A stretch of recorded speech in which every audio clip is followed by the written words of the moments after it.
hopefully some push notifications will occur. Yep. Yes, I have had a push notification has arrived. Yes. Indeed. Which How'd you get a push notification? when the YouTube because we've subscribed to. You have to be. Subscribed. Oh, you have to subscribe to the channel. Yes. Understand. So that sounds like you're not then, Pip. How rude. No, I definitely am. That's very rude. Sorry, I didn't realise I could. Oh, hello, Carl's. I'm not seeing anything. Oh, he says he's just messaged to say that he'll be here in 15. That was at 17:54, so he's going to be about 10 minutes. Anyway. Hello, everybody in the chat room. Hope everybody is well. Looks like it's filling up nicely. We've had a few technical challenges today, but don't let that worry you. That's standard. But we'll be fine. we'll soldier on. Yes. Oh, I got the chat room now. One person watching. That's me. But don't let that worry you. Okay. That's standard. Oh. Who's that? That'll be Nev and me. That's helpful, isn't it? Well, it sounds like we're broadcasting anyway. Yeah. Did you advertise on Twitter? That you I were believe doing the the show at Carlos. 7? I believe the legend that is Carlos has done all that, so we should Has be. it? So why don't I tweet it now? Do as well. feel free, yes. Perhaps I can copy the link off YouTube. I can tell you what it is off the top of my head if that helps you. Sorry, say again? I can tell you what it is off the top of my head if that helps. What's that? No, the link. The I've link. got it now. Hang on. Okay. So yes, while I'm just waiting on that, I'm just going to have a look and see how this render is going on. Oh, what a terrible, terrible day. Oh boy. Okay, where are we getting? Well, it reckons it's only halfway through, so hour and 35 minutes. The road is long. Yes, this may not be ready to play out before we... Oh, hello. Somebody's just sent me a message. Who would that be? Oh, for fuck's sake. Language. Live. Sorry, I forgot we're live. Sorry. What's your Twitter handle? Isn't it at PTUK? At Plain Talking UK. Yeah. Okay, right. The Carlos is ready, it seems. So let's give that a go. We're trying him What now. episode number is this? 173, sir. 173. 173. 173. 173. Okay. 173. That would be the Carlos, I think, stuck in a loop. No, not stuck in a loop. Stuck in a. You're stuck in the loo? Yeah, I'm stuck in your loo. Oh dear. Oh, no. Right, I just need to get myself a mousy pointy thing. One moment. Ah, dear. Oh, it's using the wrong bloody camera, stupid thing. How are we, men? Yes, fine, thanks. Just to let you know, Carlos, we are actually broadcasting at the moment, so Oh, are we? mind your P's and Right. Q's. You know. Okay, will do. Sorry. I wasn't aware we were No, we it's all right, were it's all right. broadcasting. Oh, actually, no, I should know because the my phone just went ding. Yes. I thought, oh no, they started without me. Well, we thought we had a sort of chat room that was merrily filling up, wondering where we were, so we felt obliged to, you know. Yeah, Matt wanted to start, but Nev and I convinced him to wait. Yeah. Yeah, I did get your text, Pip. I was then eating my apple pie when that message came through. That was direct from the horse's mouth. Indeed. That was an actual quote. Just loading up the news stories. Okay. Right, a little bit of housekeeping. I've had an absolute mare with the video from Duxford, so it is rendering as we speak, but I don't know if it will be ready in time to play out. So I'm hopeful, but don't hold your breath, basically. So yes, just waiting for that to finish. Everyone got their show notes okay, I'm guessing, yeah? Yes, Nev thank did. I know Nev did, because he emailed me, because he's good like that. Yeah. Okay. You're lucky I'm here at all, Carlos, frankly, so... Oh, so, what's the matter with you? Oh, how long have you got? Just an incoming email from Captain Jeff to the show. Yes, chaps, if you've seen that. I haven't. Something about Riat from Osprey Crew, apparently, Jeff says. Oh, right. Saying... Who let Jeff in the chat room? Who let him in? Who let him in? Can you I thought we were monitoring this. Can you have a read of that, virtual Carlos? Is that bouncers. something we have to respond to? I'm just going to have a look. I'm just going to open up my browser page. So One, two, did testing. Did he send it to the show account, Nev? I think he must have done. I think he did. Yes. All right, One, okay. two. Testing. Just adjusting some levels, gents. I'll be with you in a moment. Yes, no rush.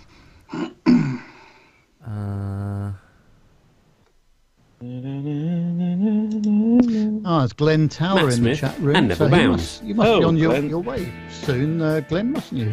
Very shortly. Off to the Oshkosh area. Yes, Oshikoshi. Bum, bum. Oh, I had a bit of Sierra Hotel India Tango news last night. Oh, did you? Yeah, my all singing and dancing Canon 600D has gone tech. Oh, no. So I'm now down to the not quite so good Canon 20D that I have as a standby camera. That was working a treat last week, wasn't it? Yeah, it was. Yeah. At the show. Yeah. Yeah, it's got an Error 20 come up. Which Have you tried a different memory card just in case it's something to No, do it's that? it's Error 20 on a Canon is a failure of the shutter mechanics. Oh so, dear. That may be So I'm not- easily repairable, to be fair. I was speaking to Jonathan Warner because he's been at Riat since about 6 years ago. Yes, and yes.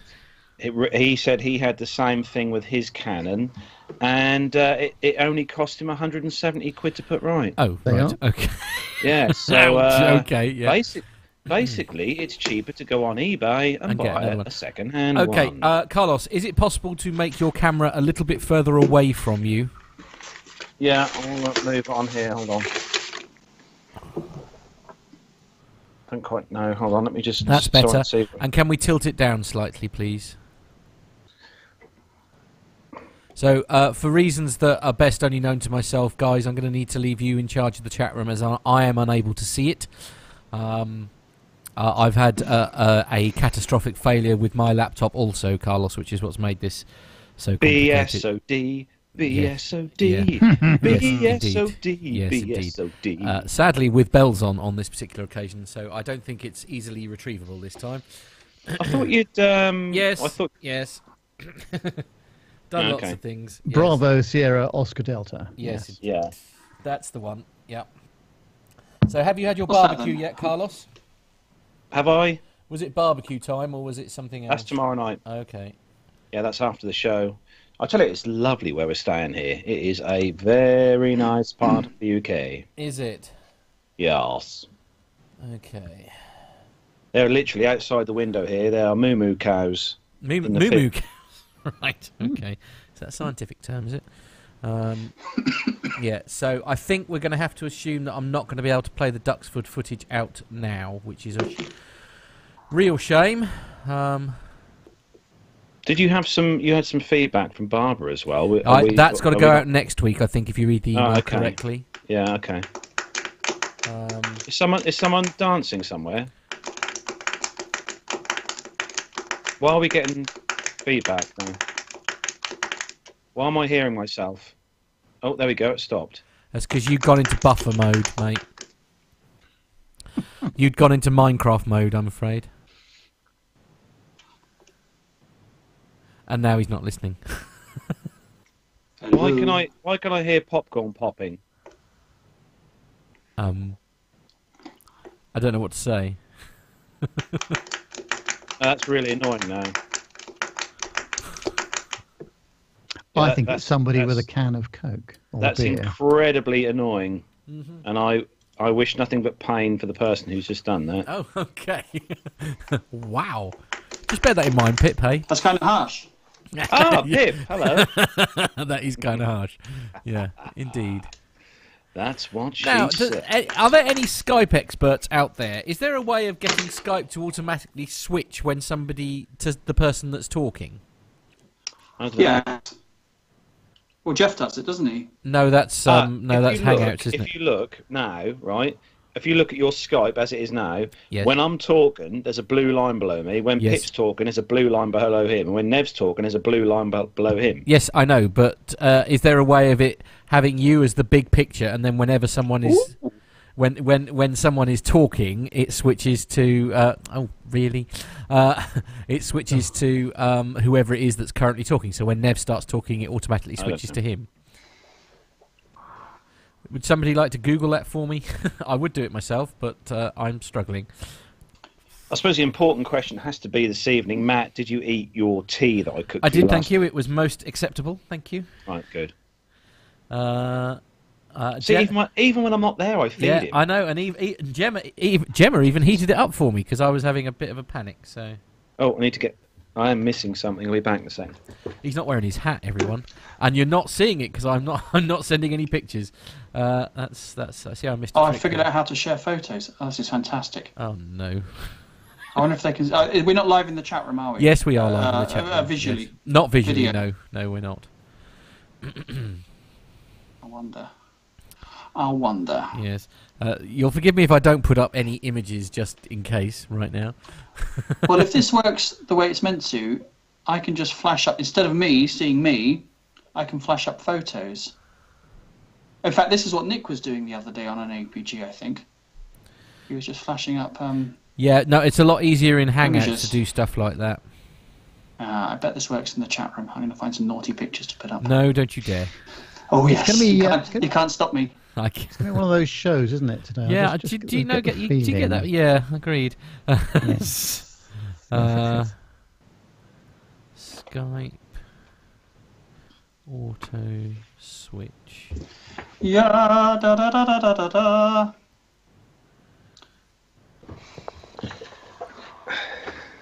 It's 7:15, by the way. I'm aware of the time. Right, are you ready, Ian? How can I adjust my call settings? Why am I saying new? How do I set up the use Skype translator? How do I manage my? What happens when someone calls? Accept me. It's autocorrect. There must be a way because it does do it automatically if it's I think Jeff was just. Are we talking about switching between? Yeah. Cameras. No, I think Jeff was just saying that Hangouts on air is the only thing that will do that. Straight out of the box, I don't think Skype will do that. Oh, that's a shame. Oh well, never mind. If I could work out a way of getting Hangouts to talk to everything else, I'd start using that for this sort of thing. Yes. Even if it's just to join the call up and then sort of... Yeah, let it run like something. Yeah. Oh, Matt. Yes.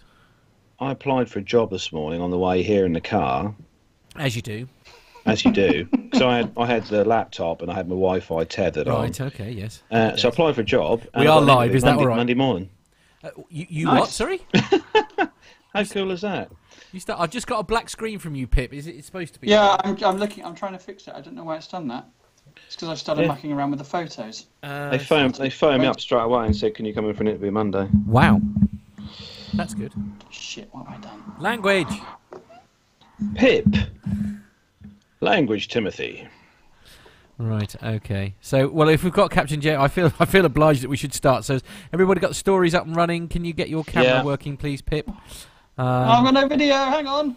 No. What have I done? Oh, Pip. Honestly. I'm also unable to pop up photos during the show, Carlos. You're not? No, I can't because my tablet won't do it for some reason, and All right, yeah. the other there I am. the machine. There he is. There he is. Right. Okay. Right, so we're all ready to go, yeah? Yeah. Okay. So, Right. if everyone's ready, then 173. Everyone ready? Let's go.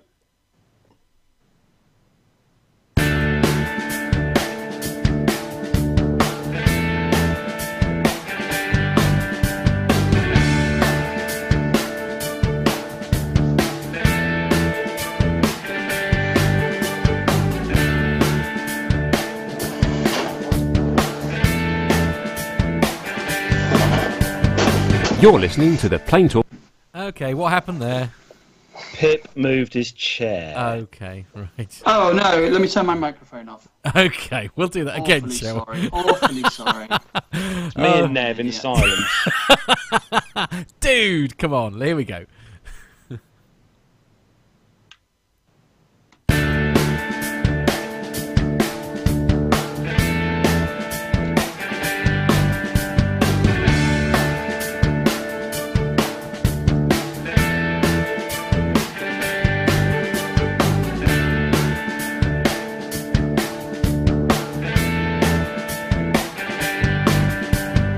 You're listening to the Plain Talking UK podcast, the UK-based podcast written by a passenger for anyone. And here are your hosts, Carlos Stebbings, Matt Smith and Neville Bounds. Well, hello and welcome to episode number 173 of the Plain Talking UK podcast. I'm Carl Stebbings and I'm not in the kitchen studio. I'm not in the lounge studio. I'm not even anywhere near Matt Smith, my co-host, because I am across the other side of the UK. Indeed, yes, ladies and gentlemen, he has left me in the studio all on my own, and frankly, I'm wreaking havoc. That's why we're starting late. Everything that could have gone wrong today with me here in the studio on my own, and despite the assistance of our newest co-host, we are massively 20 minutes late with our live broadcast. So anyway, everybody, including APG, will be laughing at my great expense. Anyway, take it away, Carlos. So, joining us as always this week, his second week in the hot seat as well, is our illustrious co-host at large, Mr. Neville Bounds. Yeah, thanks very much indeed, Carlos. I'm a bit scared today. This is obviously my second appearance and things are going wrong. So I wish I was in the same studio as Matt to try and help. You have anyway, here idea. we are, and it's all going terribly well so far. Indeed. You have no idea how much I wish you were in the studio here, Nev. You have no idea. So joining us to make sure things are keeping in a safe kind of realm, it is our legendary man of everything that's to be safe. It is the host of the Plane Safety Podcast, Pilot Pip. Hey everybody, evening Nev, Carlos, Matt. Hope everyone's well. Yes, I think so. We're sort of survived another week. That's all we can hope for. Indeed. So, yes. I think it is the 14th of July then. It's Friday. It's just coming up to 7:20, so we're a few minutes late, not very late. It's kind of keeping within the usual the lateness that we normally try and stick to. And we've got loads of people in the chat room joining us tonight in the virtual chat room on YouTube. Mariana, Mark Harvey, Philip Davies, Jeff. We've got Captain Jeff in the chat room. We better be on our best behaviour. Mariana, Liz Piper, Julian Garwood, Mark Harvey, Richard King. Hope I haven't missed anyone else. Glenn Towler. Glenn Towler is in there as well.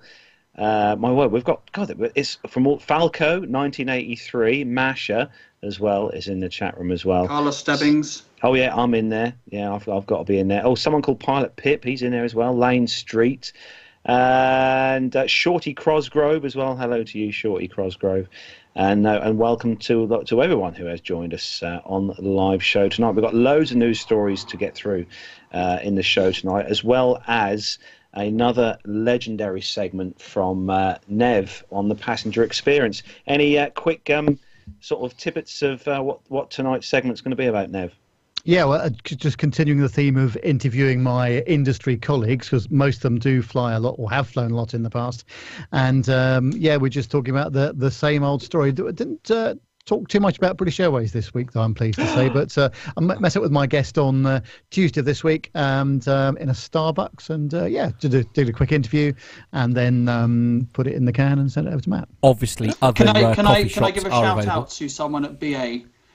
As Nev will know, I often have a bad word to say about BA. But get this, this is shocking, absolutely shocking. Everyone sat down, yes. Sit down for this, yeah. Jeff, hold on to your wig. This is going to blow your mind. On a BA flight to Prague a few days ago, they gave me a free cup of tea. What? Free. Holy mackerel, that's frightening. Hang on a minute. They don't charge you for cups of tea, do they, on British Airways? It was unbelievable. Well, no, they don't. No. Okay. Someone took pity on me. Free cup of tea. Did they? Wow. How about that? Yeah. There's nothing wrong with a free cup of tea. So I take everything back that I've ever said about you. I love them. Perhaps they saw your name on the manifest. They thought, oh no, we just we don't want more negative publicity. Keep them quiet. Indeed. Anyway, it's time to move on, guys. While all this is only just holding together, as I say, we are having a few technical problems in the studio, so literally anything could happen. I won't lie, I'm a bit nervous. So, Carlos, I think we should get underway. Okay, so we are going to start the show then, as we do each week, with our rundown of the weekly news from around the world and the UK. So I dread to say this, if you're ready, Matt. Yes, I think so. And if you're ready, Nev. Yep, all good. Pip. Yes, sir. Let's go.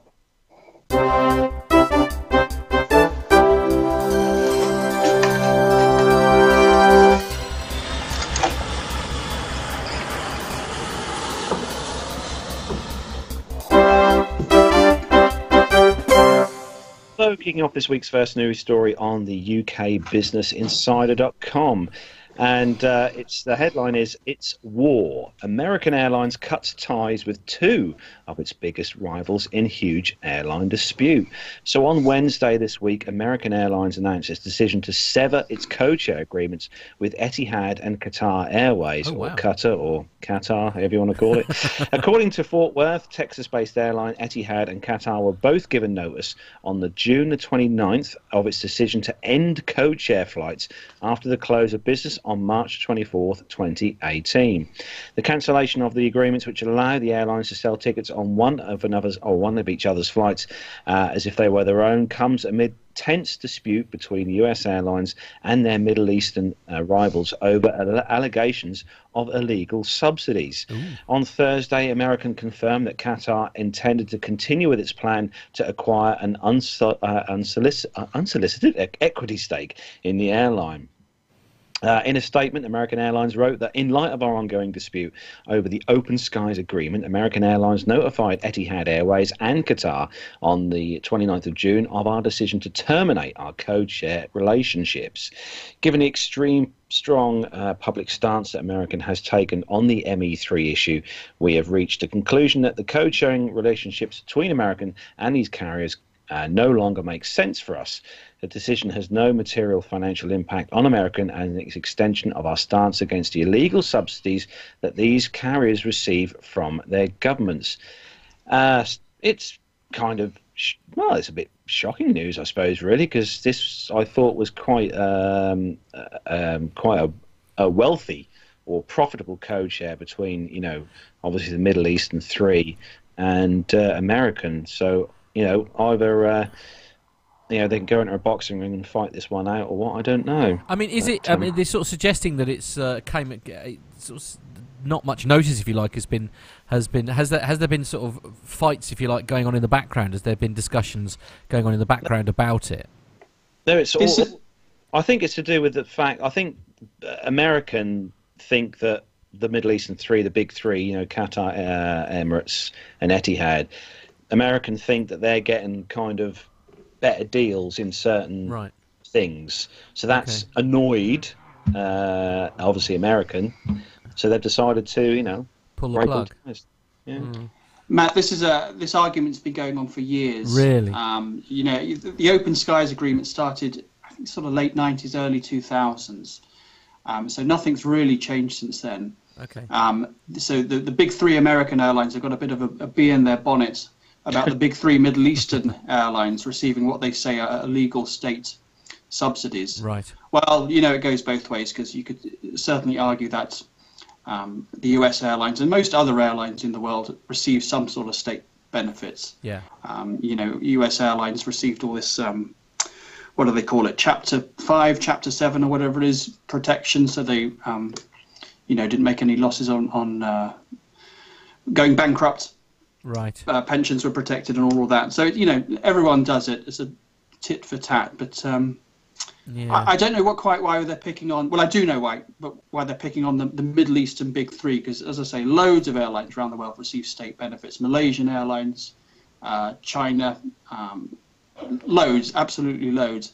But I guess it's just because the Middle Eastern three are the ones who are most hurting their profits. Right. So those are the ones who are sort of aggravating them the most, I suppose. But I think really if they want to have a fair and more transparent argument, they really need to address the issue of airlines receiving state subsidies at large, not just the Middle Eastern three. Yeah, it is a tricky one, as you say. It's I don't know. It's a shame, really, as you say, because there's been an agreement in place for quite a long time, by the sounds of it, and it's just it's a bit of a shame. Will it really make that much difference to the industry, though, if that's how? Well, not really, because I mean, as far as I'm aware, the U.S. airlines don't fly those routes anyway, so they're not, Qatar, although they're making money on the route, they're not hurting profits at American Airlines or Delta because they're not flying those routes. I don't think. Okay. Yeah.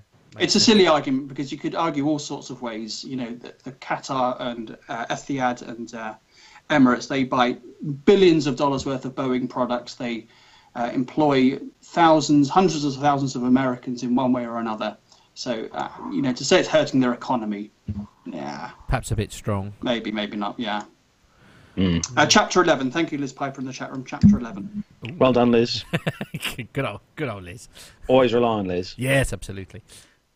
So moving on to our next story, which hopefully Matt will be able to read. Yes, or indeed. Not. This is on the Sunderland Echo, which is not a newspaper I'm familiar with, but anyway, Ryanair. As its story too, it's always a Ryanair story, and it is. Ryanair has issued a plea for passengers to comply with its hand baggage rules to reduce delays. The low-cost airline said some travellers are flying with bags that exceed the maximum dimensions allowed. This can cause disruption as they struggle to fit them into the aircraft's overhead lockers. Many passengers refuse to pay for checking in their luggage, as fees can reach £60 for each 20-kilo bag when booked online. Ryanair said in a statement that its flights are 95% full this summer, so passengers must comply with baggage rules. The airline chief marketing officer, Kenny Jacobs, you can always rely on Kenny Jacobs for pleasant and unbiased comment, warned that the airline's hand luggage allowance of one normal cabin bag and one small bag, such as a handbag or laptop, could be reduced. Unless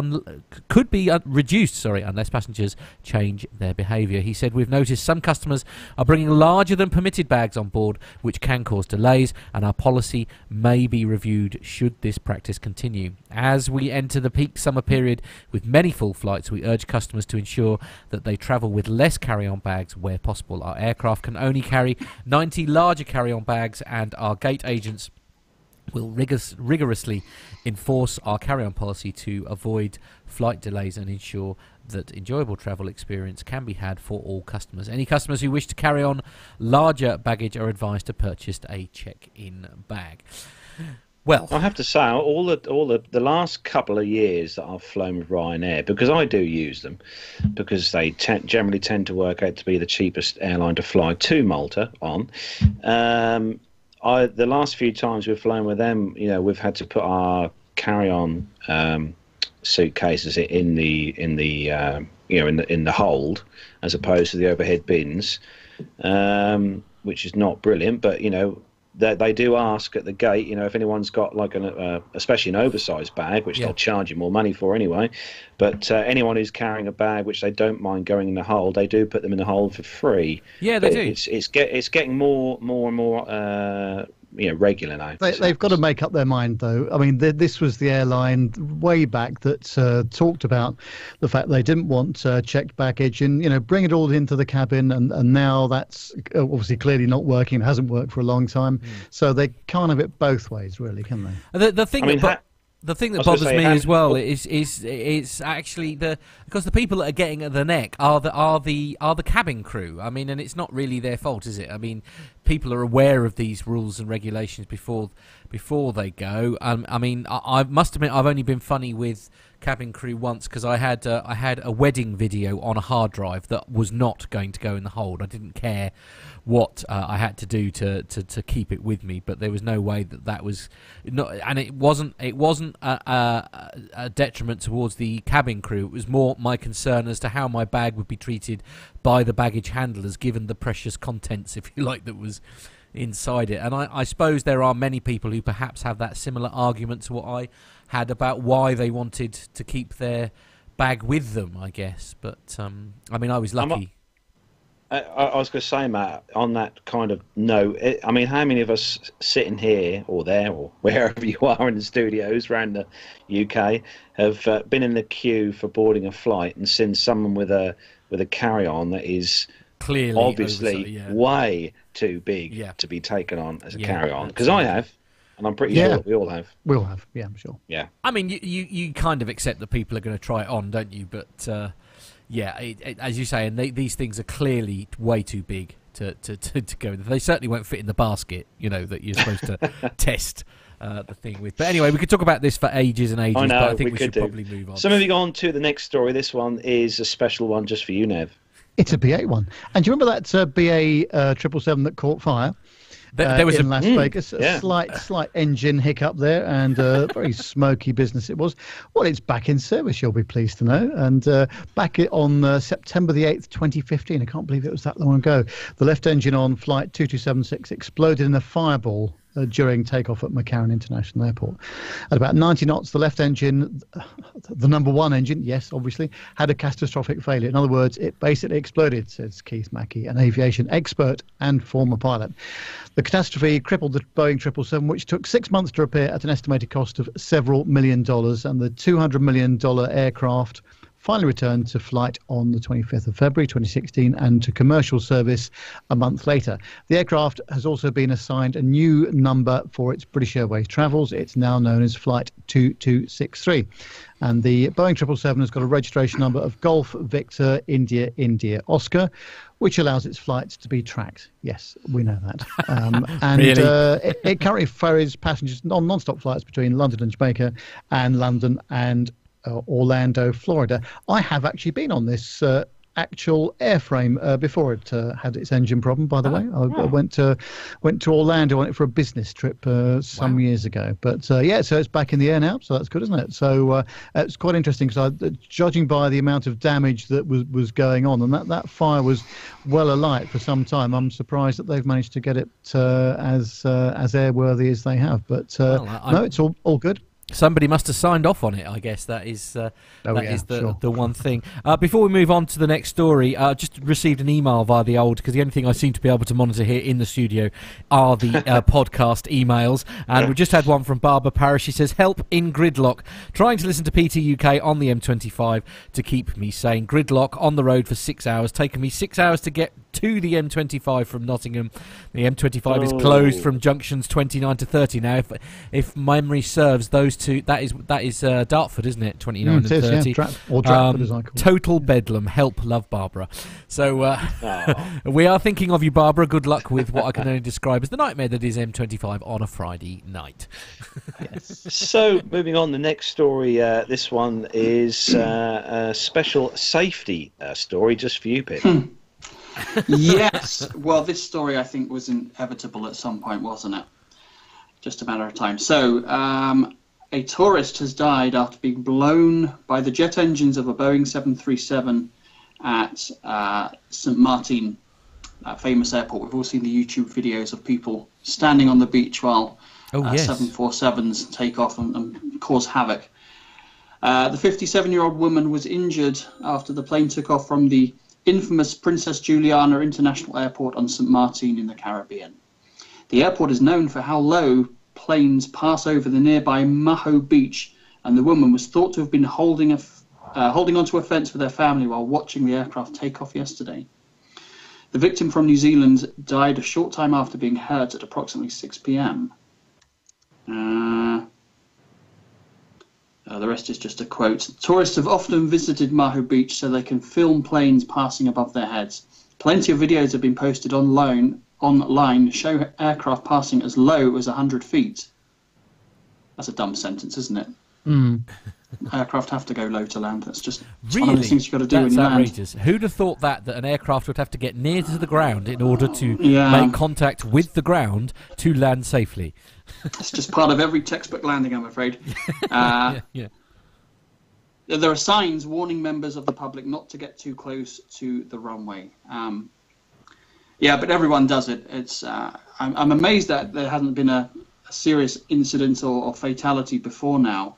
I've seen plenty of videos on YouTube with people being literally blown off their feet and away into the distance when these things get going. It's really quite an awesome force, and you see all these people grabbing onto the fence, holding on for dear life. And I guess this woman has just got unlucky, taken a tumble, and hit something hard with her head, and unfortunately.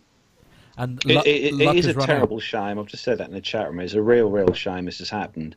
But on the other hand, this is a real iconic place to plane spot, and I hope this doesn't kind of shut the entire area off for the people who want to go and experience this sort of thrill. I mean, I guess you have to sort of accept, though, that when you do go and do something like this, and obviously you're close to, any relatively sane human being will be aware that there are risks involved in going to this viewing area to sort of watch these things. I mean, have we really lost sight of our minds that we don't accept any risk for the things that we do these days? I mean...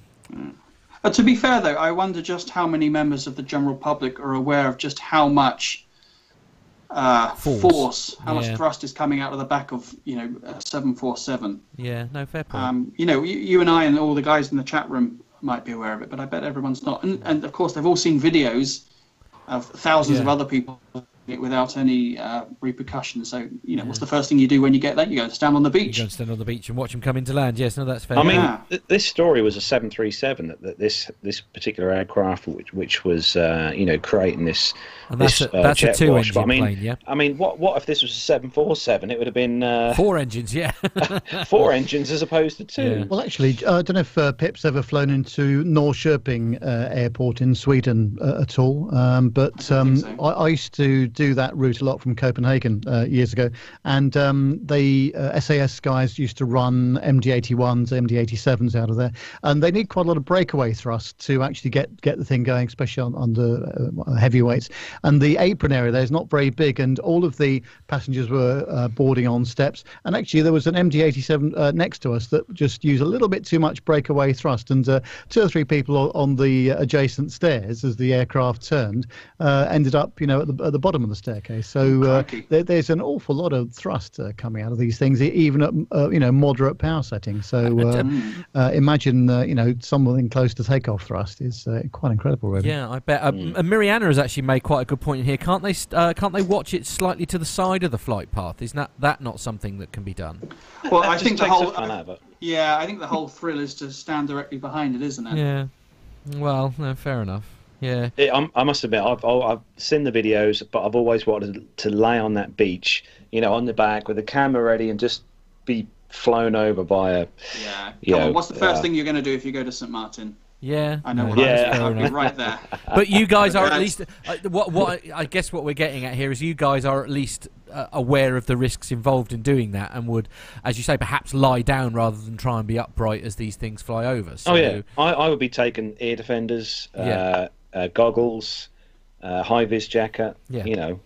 Yeah. Well, it's not the landing, Matt. That's the problem. It's the taking off that's the really dangerous part. Right. Yeah. I was about to accidentally read out Captain Jeff's message in the chat room there, but then I decided against it. So we'll move on. So moving on, Captain Jeff. I honestly, I thought better of him.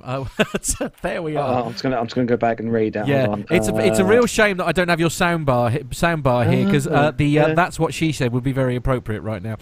Anyway, moving on. Ron.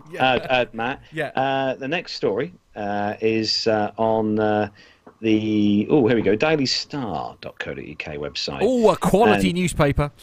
A quality rag, this one. Yeah, indeed. And the headline is budget airline launches flights to another one to America for £139. God, it's going to be like we're going to get to a stage where flights to America are going to be like £3. But anyway, WOW Air have announced this week a new flight from the UK to the US for just £139. So they have announced a new route from. I've got a video playing here. I must just turn that video off. There we go. They've announced a new route from. What's that? From very. Oh, there we go. A bit of a Everything all right there, with a Carlos? spelling. Do you need your medication or something? No, it says Carious. It should be various UK airports to Chicago with a minuscule price tag. The budget flights will depart from London, Gatwick, Edinburgh and Bristol. Iceland's only low-cost airline announced a budget fare to celebrate the commencement of its new service to the UK to Chicago. Flights at this price are valid from September to March. Skul Morgensen, CEO of WOW, said that the commencement of our new route to Chicago is a fantastic milestone and a reflection of our continued growth.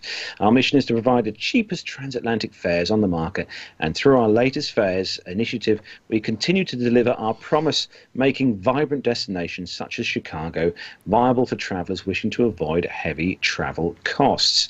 All flights to Chicago will go via Reykjavik in Iceland, bringing in the city's diverse culture, offering dramatic skyscapes, acclaimed gastronomy and lively sporting scenes to the UK travellers on a budget. The service to Chicago O'Hare will operate 4 times a week from London, increasing to 6 times a week during the peak season, 4 times a week from Edinburgh as of this winter, and twice a week from Bristol. The approximate total journey time from London Gatwick to Chicago will be 11 hours, including the stopover. And you can go over to WowAir to find out more info. But I tell you one name that springs to mind, and Neville and obviously Pip will probably know this, is Laker. Freddie. Yeah. Yeah, he obviously was one of the first ever operators of low cost fares across the Atlantic, followed very closely by Virgin back in 1984. I think they started their operation from Gatwick to Newark. But this is almost like going full circle again now, isn't it? Where it was just a question of time before this demand was really made available. And we've talked about it and we've heard about it for some years now, but there really are these flights going to be available. £139. That is incredibly cheap. So there we go. You heard it here first. So oh, there we go. Thanks, Pip. Who's listening to The Office? Yeah. Who knows? Yes. So moving on to the next story. Yes, indeed. And the next story is especially... for you, Matt. Yes, that's especially for me, and this is on the bizjournals.com website. And the headline is, Delta takes delivery of first Airbus A350-900 in North America. We have Delta Airlines Inc. Said Thursday it's taken delivery of the first state-of-the-art Airbus A350 in North America.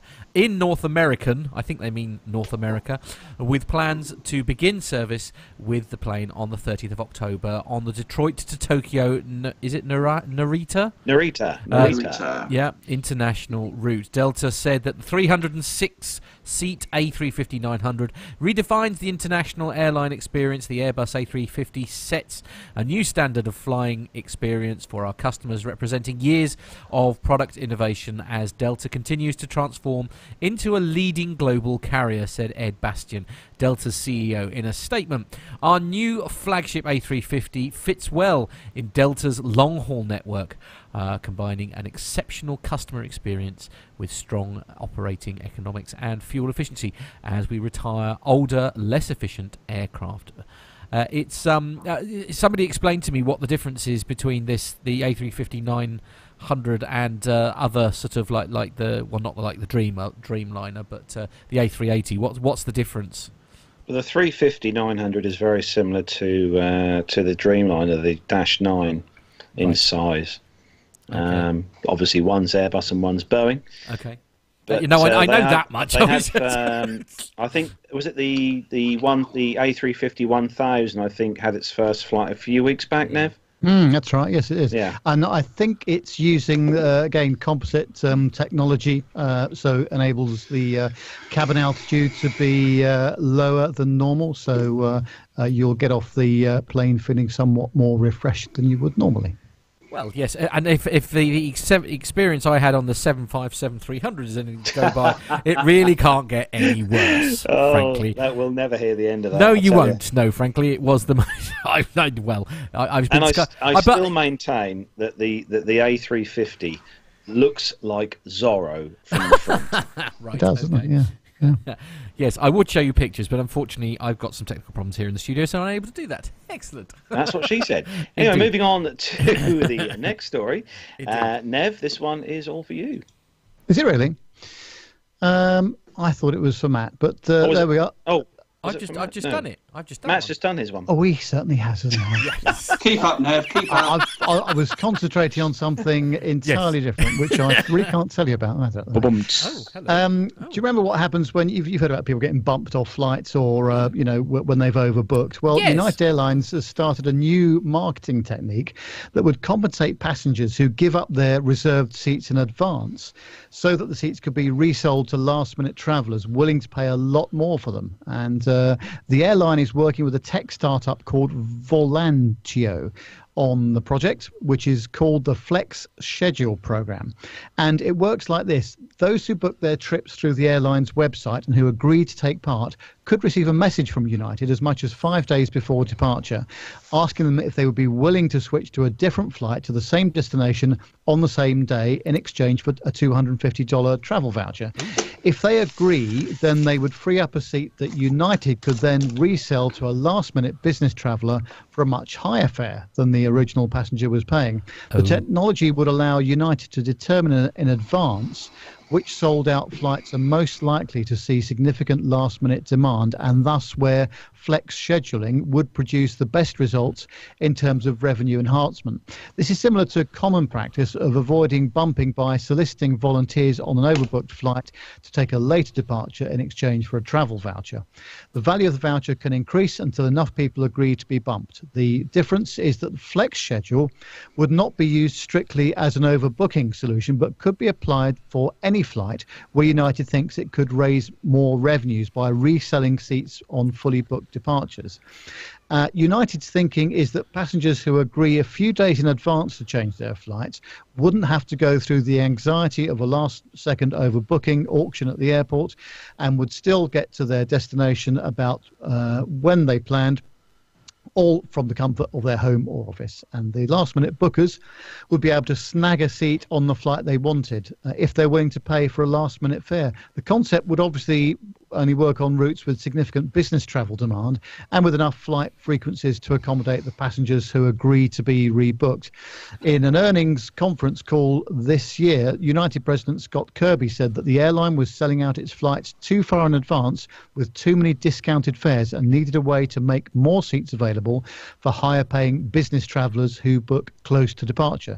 This looks like the kind of solution he might have in mind. Now, it's quite interesting, isn't it? Because I think this is well, put it this way, how many times, I've been bumped off flights many times, and it's always a last-minute scramble at the gate, and it's not a very pleasant experience, I have to say. So to actually do this in advance, maybe 4 or 5 days in advance when they can see what the booking's going to be, might be quite interesting, and it obviously will raise a considerable amount of revenue for those the last-minute sort of business class flights tickets that they want to sell. But then I suppose also it goes the other way, doesn't it? It gives everybody the opportunity, to sort of replan, if you like. So if you've got 5 days, you've got a better chance of finding an alternative route if you must go on that day. Exactly. Or because if you're going for a wedding or something like that, then obviously it's quite important that you get away like that. But perhaps if it's a honeymoon or whatever, it doesn't matter if it's a day or so the other side, perhaps. So this could be a smart move. But with this prior notice, it would create less fights, I think, with United. Well, yeah. I mean, I don't know. Any thoughts, Pip? I mean, how would you feel about this? Have you ever been bumped? No, I haven't actually. No, I haven't. I quite like it. When I first read this, I thought, oh, geez, here we go. What is all this? But actually, thinking about it, it's a kind of a win-win for everyone, isn't it? Yeah. If the airline can make a little bit more money, then that's good. And if passengers are willing to be flexible and get a little money or a voucher in return, then why not? I'd certainly like to be offered the chance, if I can be flexible and get something back. I'd probably have a good think about that. Because obviously I think it's a reasonable idea. I agree with you. I mean, actually, because obviously I was flying United when I went out to Pittsburgh, and actually, really? yeah, indeed. I don't know if that came up in conversation at all, but coming home, I did actually tick the box to say if you want to sort of bump me, that's fine, and I didn't, which I was quite gutted about because I could have quite happily spent another 2 or 3 days in Pittsburgh, frankly. But there we are. I was having a really nice time.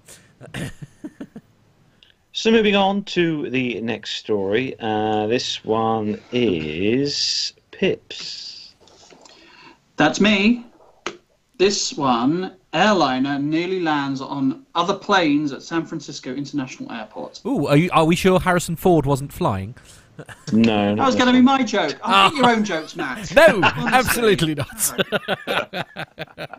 Anyway, sorry. All right. See, this is the trouble, you see, because I'm starting to pay attention now. Obviously. What a shame. Right.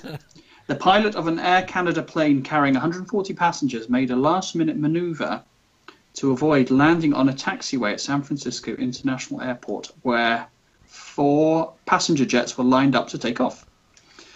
Federal officials said Tuesday they were investigating why the pilots, that should be, plural, why the pilots mistakenly made his approach towards the taxiway instead of the runway just to the left. An air traffic controller ordered the Airbus A320 to abort and circle for another landing, which it did without incident Friday night. Some guy called Todd Curtis said it was definitely a serious event since a landing on an active taxiway could lead to a catastrophic accident. In audio posted on live ATC nets, which records flight communications, the pilots on the plane from Toronto, an air traffic controller, sounded calm as the close call unfolded. Should we listen to the ATC audio? Yeah, go on then. Or did you want to skip that bit? Yeah, no, you're right. Go on. I should have been prepared and had it all queued up, but I don't. Everyone talk amongst themselves. That's like me saying, do you want this weekend's lottery numbers, winning ones? I had them somewhere. Do you? I'll be with you in a Stop I'll it. be with you in a week. That's nothing like it at all. Behave. All right. This is the ATC audio. Hopefully you can hear this. I'm just going to hold my iPhone up to the microphone here. Tell me if this is too loud. Come on. Hello. Stand by.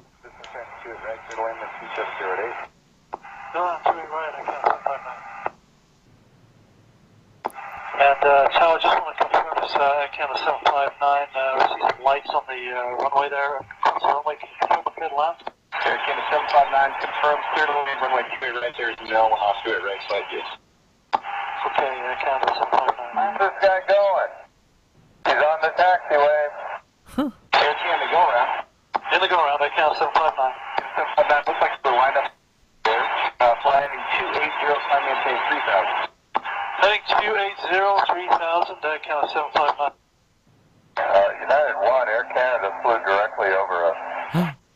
Block 59 at 1, Air Canada flew directly over us. Yeah, I saw that, guys. 759, contact NorCal 135.1. We'll catch you in a couple minutes. 35.1, I guess 759. United 1, we're going to get you going here just. We're ready. That's the end of the recording. So just looking at it from. Playing something else. Yeah. Okay. Good. This is it's a really slick show today, everyone. There's an iPhone. Indeed. Shut your face. What's this? So realistically, what actually happened here then, Pip? So what was who was at fault essentially? Was he not getting information from the tower, or was it a mistake just by the pilot, or? What are the thoughts? So here's what I understand. I've not done a huge amount of research. He was on a visual approach. In fact, check this out. I've got this already queued up. This is only for the people in the chat room, I suppose. I've got this is the approach chart for San Francisco. For that, is that coming out clear enough? Yeah. Yeah, we can see that. Yeah. All right. This is what's this called? This is the Quiet Bridge visual approach. Visual. That's the key word there. So what he's meant to do, he's not following an ILS. Right. He's following this line here, which is just he's just visually tracking this line. Yep. in towards the runway. You can't quite see it here, but it's kind of offset. Here's the runway axis here. You see this? Yeah. That's the runway axis. And the approach axis is about 10 or 11 degrees offset. Okay. Whether that played a part in it, I don't know. Right. So you meant to fly along here, and then at the last minute, I think that points at about 6 miles, you then line up with the runway. Now, I think this was at night as well. This was a night approach. Mm-hmm. So it's. I sent you a picture earlier, Matt. Are you able to flash it up? No. It's pretty obvious what's a runway and what's not. Okay. Not a runway, especially at night with everything lit up. So quite how he managed to get lined up on the taxiway, I'm not really sure. If he was following some sort of FMS track, so he was flying visually, but he was letting the aircraft follow a programmed GPS-based track, and it got just a little sort of cross-track error in it, perhaps of a few hundred meters. Okay. That might account for how he got there, but why he didn't notice much earlier that he was in the wrong is place. Beyond me. Yeah. But he obviously did notice at some point, because he questioned it. He said, "Hey, why is there a bunch of aeroplanes on my runway?" And the controller, as you heard, says, "There isn't." Yes. But he carried on regardless.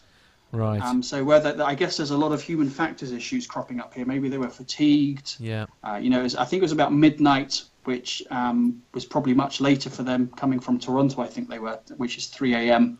Yeah. So maybe they were tired, fatigued. I don't know, but they carried on, and I don't know if this part's true, but it seems to have been reported widely that they went around at about 100 feet above the runway, which is just about as close to the runway as you can get without touching down. Right. And they missed the first aircraft again by about 100 feet. Wow. In the go around. So could have been pretty damn serious accident, actually, or incident, I should say. This could have gone horribly wrong. Yeah, I mean, thankfully it didn't, obviously, and everybody got away with it, I suppose. But I mean, perhaps they need to review their procedures to ensure this doesn't happen again. I wouldn't have said the procedures are at fault. Okay. I mean, the procedures would be pretty clear. I mean, I think there's got to be more to this. There's a part of the story we're missing. It should have been so obvious. Maybe there was a problem with the lighting on that particular runway. Okay. But there's no way you can confuse a fully lit runway with a taxiway. Runway from a taxiway. It's unbelievable that could happen. Actually, I don't know what else is going on there. Mark Harvey in the chat room has said that apparently Max Trescott talked about this on a post that Mark saw earlier. Mark says that the adjacent runway was shut down, so he did not see the lights he expected. Okay. It was no-timed. So he should have known about it. But then that's what he's read anyway. But we know from obviously our when we were at Duxford this week that you can't always rely on people reading their NOTAMs, as we discovered in the middle of. NOTAMs aside, I still say it would have been as obvious as the nose on your face as to which was a runway and which wasn't. So if the other runway was shut down and had no lighting, and so the picture he would have been looking at, he might have been expecting to see two great big lit runways, one on to the left of him and one in front of him. Okay. So instead, he's not seeing one to the left. He's just seeing a big bright one, which he assumes is 28 left, and then some other lights to the right, which is the taxiway, but he assumes is 28 right. Just a quick question, Pip. Why do you think that they would have elected to do a visual approach? Why not do an ILS onto 28 right? I believe there was no ILS onto 28 right. It was out of service. The glide slope, I think I read, was active. But to be honest, I think it's just a standard thing out that way to do these visual approaches, probably for noise abatement. Yeah. It sort of avoids the built-up errors. I'm just trying to find a picture. You guys carry on chatting. What was that? That was a motorbike just went past the window here. I thought you had some sort of appliance there. Shall we go on to the next story while Pip's finding that? next story is from me. This one. This is on the airlinegeeks.com. This is not to be confused with the Airplane Geeks, it's the airlinegeeks.com. Headline: EasyJet graduates first group of aviators with professional aviation pilot practice degree. As of the 11th of July 2017, EasyJet announced that the first group of pilots with a BSc Honours in Professional Aviation Pilot Practice degree had graduated. Tuesday marked the completion of the first airline-sponsored PAPP or PAP degree. 7 pilots graduated from the program on Tuesday, the first of over 130 currently enrolled through Middlesex University. I'm thrilled to be graduating alongside my colleagues today on the BSc Honours in Professional Aviation Practice degree. This course has given me the opportunity to undertake a degree alongside my commercial pilot training, said EasyJet pilot Anna Grady. The degree is designed in a way that it fits very well in with the flight training schedule, with no degree modules required at key pressure points. For example, during the 14 ATPL exams that all pilots undertake, I consider the degree has taught me to be a reflective practitioner, continually assessing how I can improve my performance, Grady continued. Launched in 2013, the special program came to be as a result of a joint effort between Middlesex University, L3 Commercial Training Solutions, which is an airline pilot training and simulation organisation, and EasyJet, and is run through the Institute of Work-Based Learning. Ultimately, the first 2 years are completed at L3's Airline Academy, while the final 2 years are completed while the pilots fly as first officers for EasyJet. And well, it's good news really for fresh young pilots, getting all their degrees. BSc in honours, professional aviation pilot practice degree. That's good. Perhaps that'll be where Owen will be heading soon, no doubt, with his progression through the various airlines. Now. We never know. We never know. But no, that's really good news, because it's a hell of a lot of hard work that these guys put into doing this, and to be the first to go through this course and be enrolled and stuff, and finish and complete the course. No, it's good. Hats off to them. I mean, the one thing that melts my mind with all of this thing, and when we've been talking to people who are learning to fly and stuff, it is terrifying how much money is actually involved in trying to become a commercial pilot. I mean, it's frightening numbers, isn't it? It's I mean, I'm firing this at Pip obviously because he's here, but it must have been quite a serious decision that had to be made with a view to thinking, right, this is what I want to do for a living. And we must be talking. I mean, I don't suppose you know the numbers, do you, that were involved in you actually reaching your end goal? Well, I did it a little while ago, so I didn't spend nearly as much as they do these days, and I had some flying paid for by the RAF actually, which is rather lucky. But these days, funnily enough, the guy I'm flying with now, his son has just been accepted into the KLM Flight Academy in Holland. Cool. So we were chatting about that today, and I said, "Oh, that's fantastic. So is that a fully sponsored scheme?" And he laughed at me and he said, "No, of course not." I said, well, how much is it costing then to go to the KLM Flight Academy? And he said, it's about 160,000 euros. Wow. I mean, 160,000 quid almost. You buy a house for that, can't you? You can. So it's a serious commitment, and people need to think very carefully. But of course, when you're young and gung-ho and you've got big dreams, you just go for it. You don't consider what's 20 years down the road when you maybe got a family and a mortgage and all the rest of it. Well, but hey, that's the way it is, and that's what people have got to do these days, it seems. Well, and one of my friends, he'd actually done. He got enough hours in the book and all that kind of thing, and he just couldn't get himself a flying job at the end of the day, and he got. I know he sort of left it. He got just a ground crew job because he wanted to do something with aviation, and he was based out of Gatwick. EasyJet. Then he finally got a position at EasyJet, and it all just fell through at the last minute, and that was it. all of his, and now a lot of his things have lapsed, and so and he just hasn't got the money to bring them back online. This is the difficult it can thing, be a cruel path, and it just never ends. Once you've got your hours and you want to find that first job, which these days is typically with the likes of EasyJet or Ryanair. Yeah. Well, then you got to pay the Ryanair a hefty sum of money just to go and work there for a bit.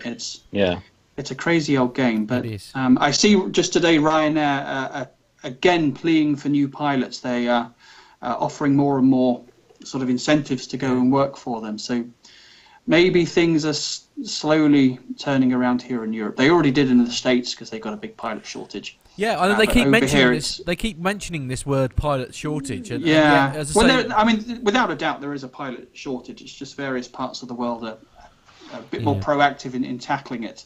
I think here in Europe we've been a bit slow. Yeah. If it wasn't so expensive to learn to fly, and I see the reasons why it is, but if it wasn't so expensive, if there were more training schemes or funded or some kind of airline funded schemes, I think we wouldn't have a pilot shortage. There'd be a lot more younger people who would be, more in, they'd want to do it. They'd want to become a pilot. Do you see where I'm coming from? It's very expensive.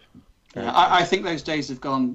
Back in the 70s and 80s, that was the way it was done. You either went to the military or you got a fully sponsored course with an airline. But I don't think we'll ever see that come back. I think people. It's a shame. Are going to have to pay the way. Yeah, but I would never discourage anyone from pursuing their dreams. If that's no. If that's your dream and you're passionate, then for goodness sake, go for it. Life's too short, but it's a hefty burden to take on. I'm just going to take small umbrage, if I may. Welcome to Dr. Steph, who's just joined us in the chat room. Oh, hello, Dr. Steph. Unfortunately, one of the first things that she said in the chat room is that I need a nap, which is slightly offensive. So I don't know whether she's come here in order to ensure she can get her nap or what. But there we are. Welcome to the chat room, I think, Dr. Steph. So moving on, so we can try and put Dr. Steph to sleep a bit easier. Well, the good news is it's my turn to read, so I have a habit of putting people to sleep when I'm not reading, so who knows.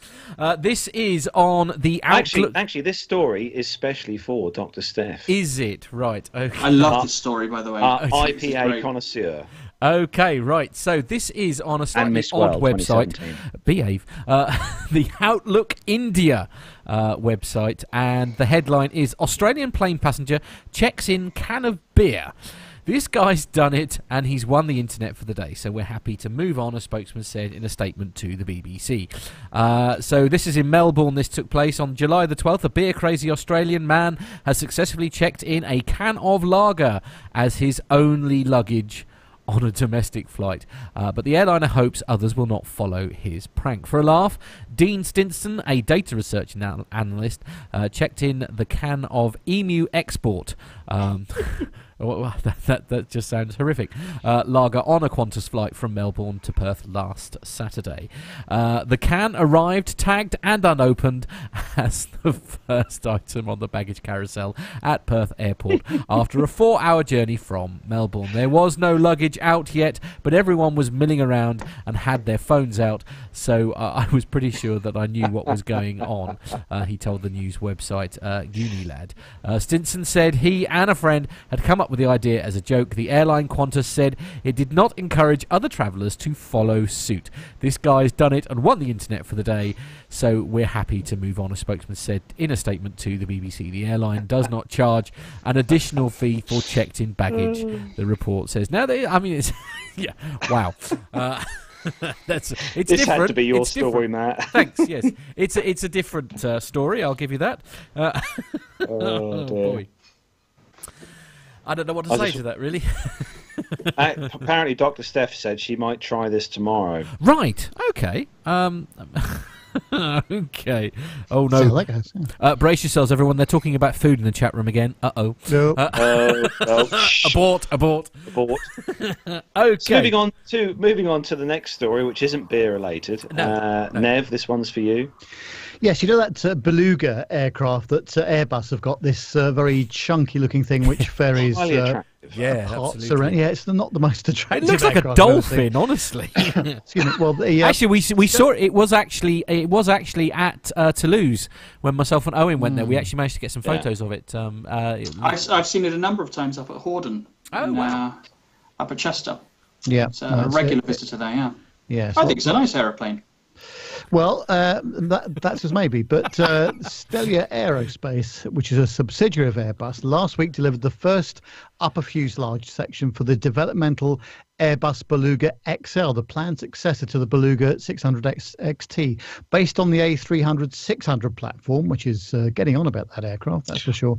The Beluga 600 XT is the swollen transport freighter Airbus developed for carrying oversized airframe components such as fuselage sections and wings amongst the different factories of Airbus. The new upper fuselage section from Stelia measures 26.25 feet long by 29.5 feet wide and 26.25 feet high, and weighs 2.1 metric tons. The Stelia Rochefort plant in Western France, which built the component, also carries the responsibility for the huge cargo door weighing in at 6,600 pounds, which is 3 metric tons.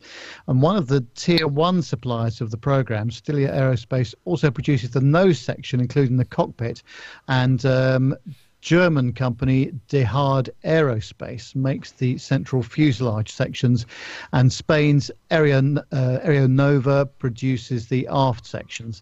And Stelia has recruited 510 employees to develop and industrialize the program starting in early 2015. We are very satisfied with how the program has developed since we delivered the first item on time, explained Stelia Aerospace's CEO Cedric Gaultier. The supplier delivered the first nose section last April, and Stelia's Rochefort factory also makes the ramp door of the Airbus A400M military transport, giving it solid experience with this kind of production. And that the new Beluga XL is of paramount importance to the ramp up of our commercial aircraft, explains Bertrand Georges, Airbus's director of the Beluga XL program. The current XT fleet is flying more and more, increasing its airborne hours from 4,000 per year in 2012 to more than 8,000 hours per year. Georges says that he expects the fleet to pass the 10,000 hour per year milestone by 2019. Based on an A330-200F airframe, the planned fleet of 5 Beluga XLs will provide 30% more transport capacity than the Beluga 600 XTs. For example, each one can carry a complete set of A350 XWB wings, compared with just one wing for the 600 XT. Similarly, it can carry more parts of the A320. In total, the new Beluga can carry 52 tons of payload over a distance of 2,200 nautical miles non-stop. And the final assembly of the first airframe started in January at the A380 factory in Toulouse, and Airbus expects the first flight to occur in mid-2018. And plans call for the first 2 aircraft to participate in the flight test program, scheduled for just under 1,000 hours. It expects the first airplane to enter service in mid-2019, when it starts transporting wings between Broughton, UK, Bremen, Germany, and Toulouse in France. After the first airplanes enter service, a new Beluga comes on every line every year until 2022. And the 5 existing Beluga 600 XTs, which will reach the midlife in 2018-19, will gradually retire from service, but will continue to fly alongside the XLs. The future remains unclear, but Airbus is studying possibilities for service with operators interested in oversized transport, it said. But at least one of the Beluga 600 XTs will go to the Aeroscopia Museum in Blognac, says Georges.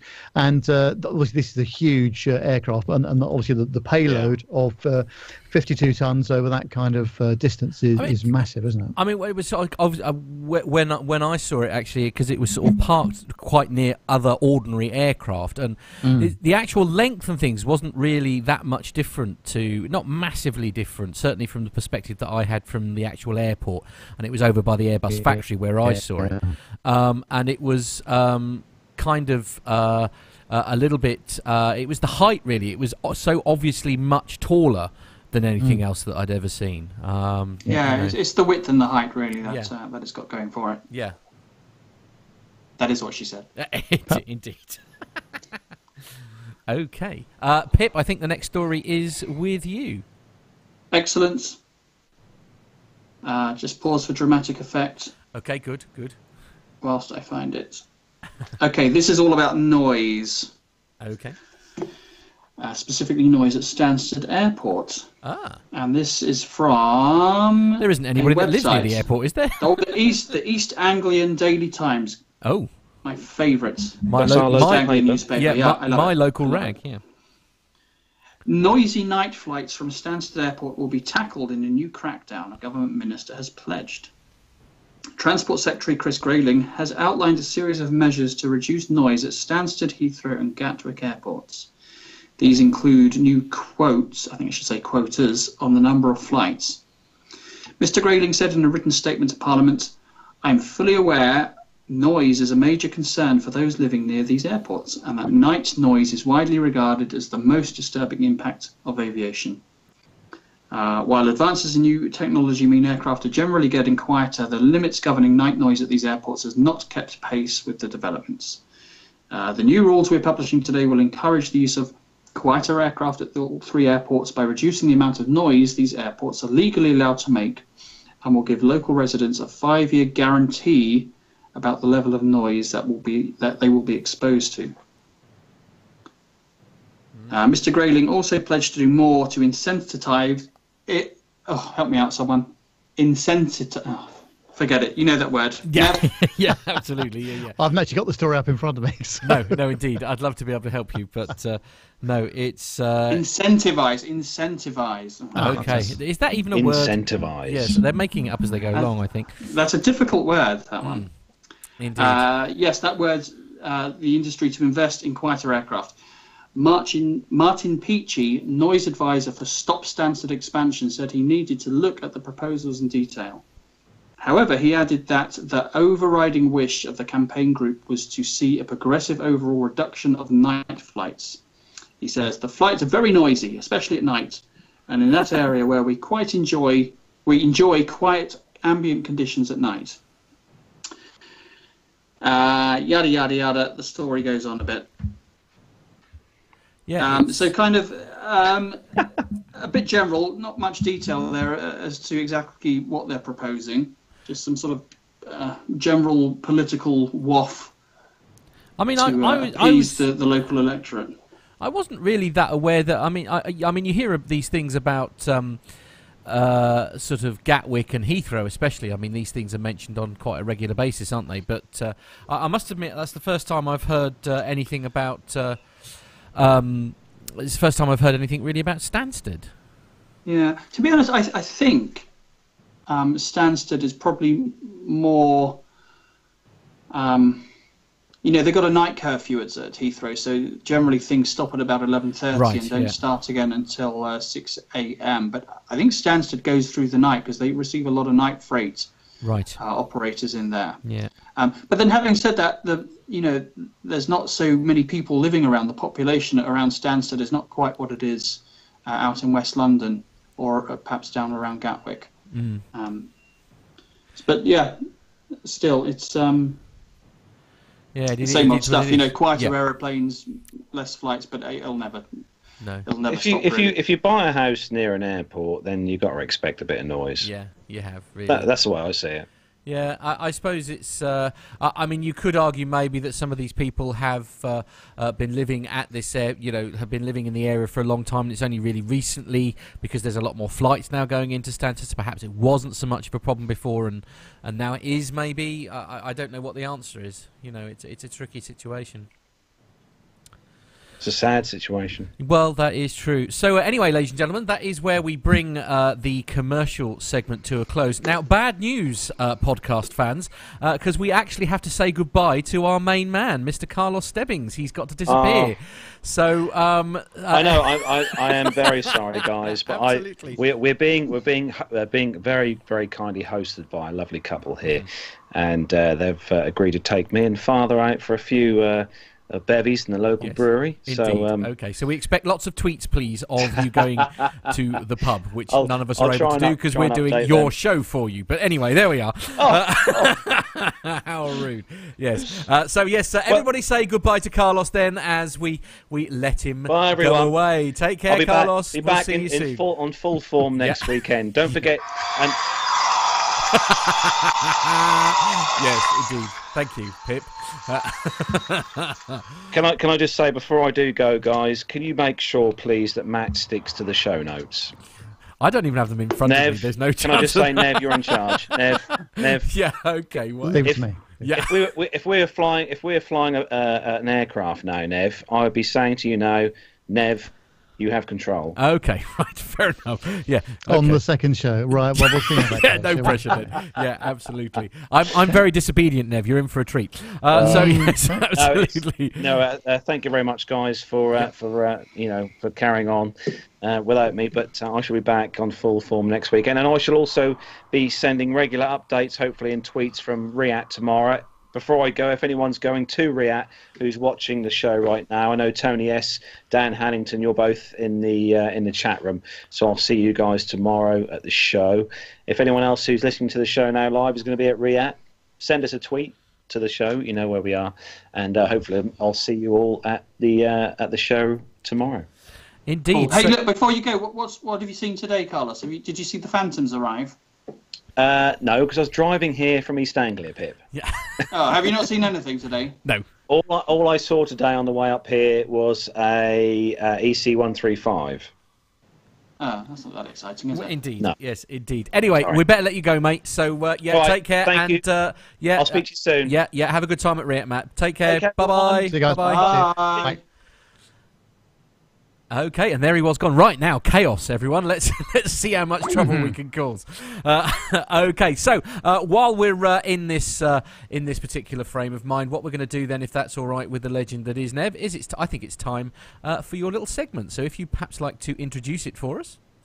Yeah, by all means. Well, it was quite fortuitous this week. One of my industry colleagues was over from Australia this week, so I caught up with him and had a bit of a chat with him about the passenger experience. And one of the things I asked him about, of course, is this new Perth to London non-stop service that Qantas are offering in March of next year. And is that the sort of thing which he will be interested in flying with? So yeah, quite a good chat, and we were in a nice Starbucks just outside of St Albans in Hertfordshire, and anyway, yeah, all went nicely, and so yeah, please do play it out. Hello everybody, it's Nev here again. On Tuesday this week,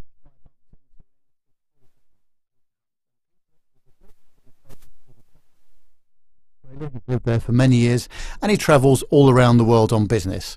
Peter is an independent acoustic and audiovisual consultant, and I've known Peter for a number of years now, and we got talking about the general level of airline experience and the general passenger experience, the usual subjects that we talk about. And I was quite interested in talking to Peter because he does do a lot of domestic flying as well, especially in Australia and in the Asia Pacific region. I first asked him whether he was flying economy or business classes on these sectors. In Australia, I tend to fly economy most places because it's only a 4-hour flight from one side of the country to another. But if it's on the way back to Perth, it's got headwinds, so it tends to be longer, and I use my points to upgrade. The difference between economy and business is significant, in my opinion. In economy, it's very much cattle class stuff, and cardboard boxes with food and tea and coffee in a plastic cup. When you get up to business, they take a little bit longer to serve the meal, and it tends to be presented a little bit nicer, and it does make the journey a little bit easier and a bit more palatable. They've also introduced the sleeper seats on the east-west routes within Australia as well, so that does mean that if you had a long day and you still haven't quite adjusted to the time zone, you're feeling a bit tired, you can doze off for an hour, which does make a difference. It's a thing to be forgotten, I think. When you're travelling east-west across Australia, you're travelling across at least 2, sometimes 3 time zones in the summer. And so if you have an early start in Perth and you've got a late finish in Melbourne and what have you, then your body clock gets thrown out even a couple of days. So having that ability to snooze is quite useful. Now, a lot of people I've interviewed, we've been talking about British Airways in particular, obviously here, and the general sort of decline of service. Are you finding any problems like that with Qantas or any of the other airlines that you're flying with? I think, to be truthful, all the airlines are having to find a way of making more money, and one of the ways of making more money is to stop spending as much money servicing their economy class passengers in the way that we used to probably 10 years ago. I remember distinctly a British Airways advert when I lived here with they served a full breakfast between London and Edinburgh, or London and Manchester, and London and Glasgow. And now I imagine you probably don't get that. I mean, I came back today on a Finnair flight, on a flight from Finland. And the economy guys were busy with their Marks and Spencer's thing, and I was sitting in the sharp end, and I got served a breakfast. But I have to be honest, what looked to me to be not particularly appetising for £4.95 to buy a half-eaten bacon sandwich wasn't really my idea of a good investment, I don't think. And I just think it's a shame, but it's probably the sign of the times. These guys are, you look at the airfares now. When I first moved to Australia in 1981, a return airfare was nearly £2,000 in 1981. Today, I can get to Australia and back for £600, and something's got to give. Either they were making too much money in those days, or we're at a normal point now. I don't know, but yeah, it's definitely declined.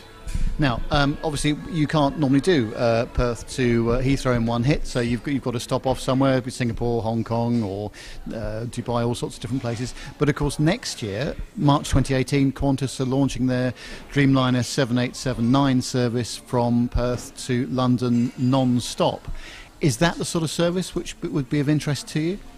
There is no doubt that service will have a premium cost associated with it. I think from an economy point of view, it's a long way. They do flights of a similar length. Certainly Melbourne to Dallas is a 15-hour flight. I think Singapore to New York is also a direct flight they used to do, which is similar sort of size.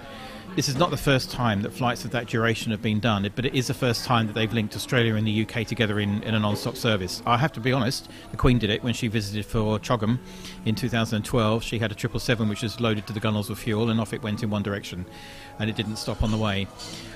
Would I do it? I think I would if I was flying in the business class section, because you can stretch out and sleep and do what you want when you want to do it. I think in economy it's a long way, and you as life goes on and you get a little bit older, you get a bit stiffer from sitting in that position for too long, and it starts to become quite uncomfortable. I think for families with children it will be popular, particularly when you've got small children, which can sort of spread out a bit across the seats, and the parents can spread out also a little bit. But there will always people who will take it up, and there will always people who will do it, yes, without a doubt. But I expect the prices to be at a premium. Well, there you go. That was me talking with Peter on Tuesday of this week, and it's really interesting to see how Qantas are going to make this service work. Just for a bit of background, it says that the 14,498 kilometre service will be the first regular passenger service to fly directly from Australia to Europe when it begins in March 2018. And this is going to take 17 hours from Perth non-stop. In 1947, it took 4 days and 9 stops. So it's a big difference, isn't it? So anyway, I hope you enjoyed that interview. That was a chat in the Starbucks in a Hertfordshire village just outside northwest London. And it's really interesting to talk to Peter. But let's hand over to the guys in the studio, to Carlos and Matt in the chat room. Would you want to sit on an airplane for 17 hours in one hit? I certainly wouldn't. Well, yes, let's indeed discuss that, chat room. So how do we feel about that? It's I don't know, Pip, how do you feel about a sort of 17-hour flight? I'm guessing you've probably done it, knowing you. No, not quite that long. I wouldn't fancy that in any seats, either in the cockpit or otherwise. Yeah. That sounds horrendous, 17 hours. Yeah. I guess you could probably survive it up in business or first. But wow, in economy, that's tough. That does. But also, of course, they are using the Dreamliner to do it. So again, with that reduced cabin altitude, maybe it might be a bit more manageable, possibly. Possibly so, yeah. But I think it's just more the sort of the claustrophobia aspect. 17 hours being crammed in a small tube, 787 or 380. I don't think it matters too much, does it? It's just the one thing, as I would say, is area. I certainly wouldn't recommend it in a 757-300. But anyway, that's just you might run out of range. Well, yeah, there is that. Yeah, fair point. Yeah.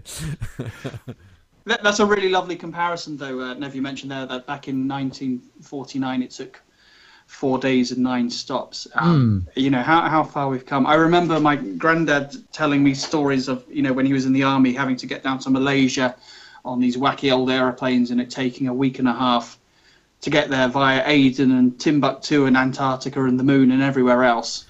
And a week later they get there, and now we can, go halfway around the world in less than a day. Sort of overnight, isn't it? I mean, yeah, it is amazing, really. It is. It's any feedback from the chat room there, guys, about it?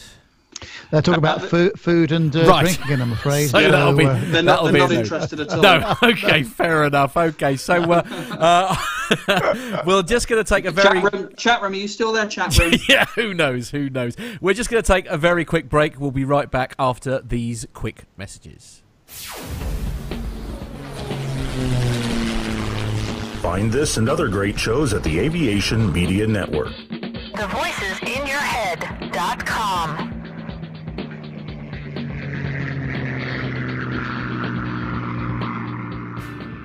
The Plain Talking UK podcast is a voluntary project that aims to keep you informed with the latest aviation-related stories from newswires across the globe. Producing our content does cost money though. If you enjoy our show, why not help us keep on the air by making a donation towards the server and website hosting fees through PayPal. Any contributions would be greatly appreciated. Are you an Amazon user? If so, why not do your shopping through the link on our website? There's no cost to yourself, and Amazon pay us a small referral fee on qualifying purchases. To find out more about the show and to meet the team, take yourself to our website www.plaintalkinguk.com, or find us on Facebook at facebook.com/plaintalkinguk, on Twitter via @plaintalkinguk, or get in touch via email on podcast@plaintalkinguk.com. Thanks for listening. Flybe 5823 Trent Dane for 23-hour Manchester, Wizz Air 6X, climb flight level 210, direct to Bretlands Park. United 123, maintain 280 knots. London 2TME, turn right onto Bravo, link 21 join Alpha, hold at Mora, Speedbird 472, LOC/TME, approach runway 27 left. Follow the green stand 544. That's enough air traffic control for today, Nat. Bedtime. Aviation media has long been the domain of the newspapers and magazines. Well, not anymore. I'm Steve Vischer. And I'm Grant McCarran, and we're bringing aviation right into your radio. Yes, we're making aviation cool and interesting for everyone. Hang on, aviation's always been cool. Check this out. How cool is this? Grant, turn that down. Here at Plane Crazy Down Under, we've got pilots, engineers, air traffic controllers, industry leaders, even politicians dropping by to talk to us about the amazing world of aviation right here in Australia and occasionally New Zealand as well. Wow, that's cooler than I thought, mate. Find us at planecrazydownunder.com, on iTunes, or lurking about on other people's podcasts just like this one. We've got crazy accents and lots of great aviation content. And we promise not to talk about the cricket. No, never. Not the cricket. Quack, quack, quack, quack. What is cricket anyhow? Something we win a lot. Oh, there Oh!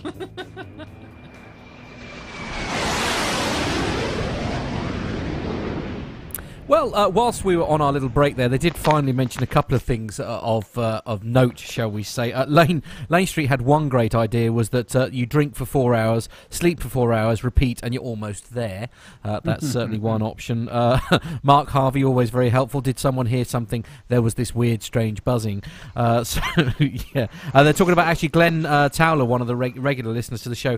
Glenn's flight today, Wellington to Atlanta, so many time zones. This is what Liz Piper has written, saying that it's a 22-hour trip for Glenn. I must admit, I think mine was a 26-hour flight. I did before I had my incidents that we won't talk about. I flew from Heathrow to New Zealand, and that was a 26-hour flight by the time everything had all gone on. But yes, other than that, yes, as usual, it's all about food in the chat room. So maybe we should move on to some military stories. So Pip seems to have disappeared, but other than that, is everybody ready? Yes. Let's go.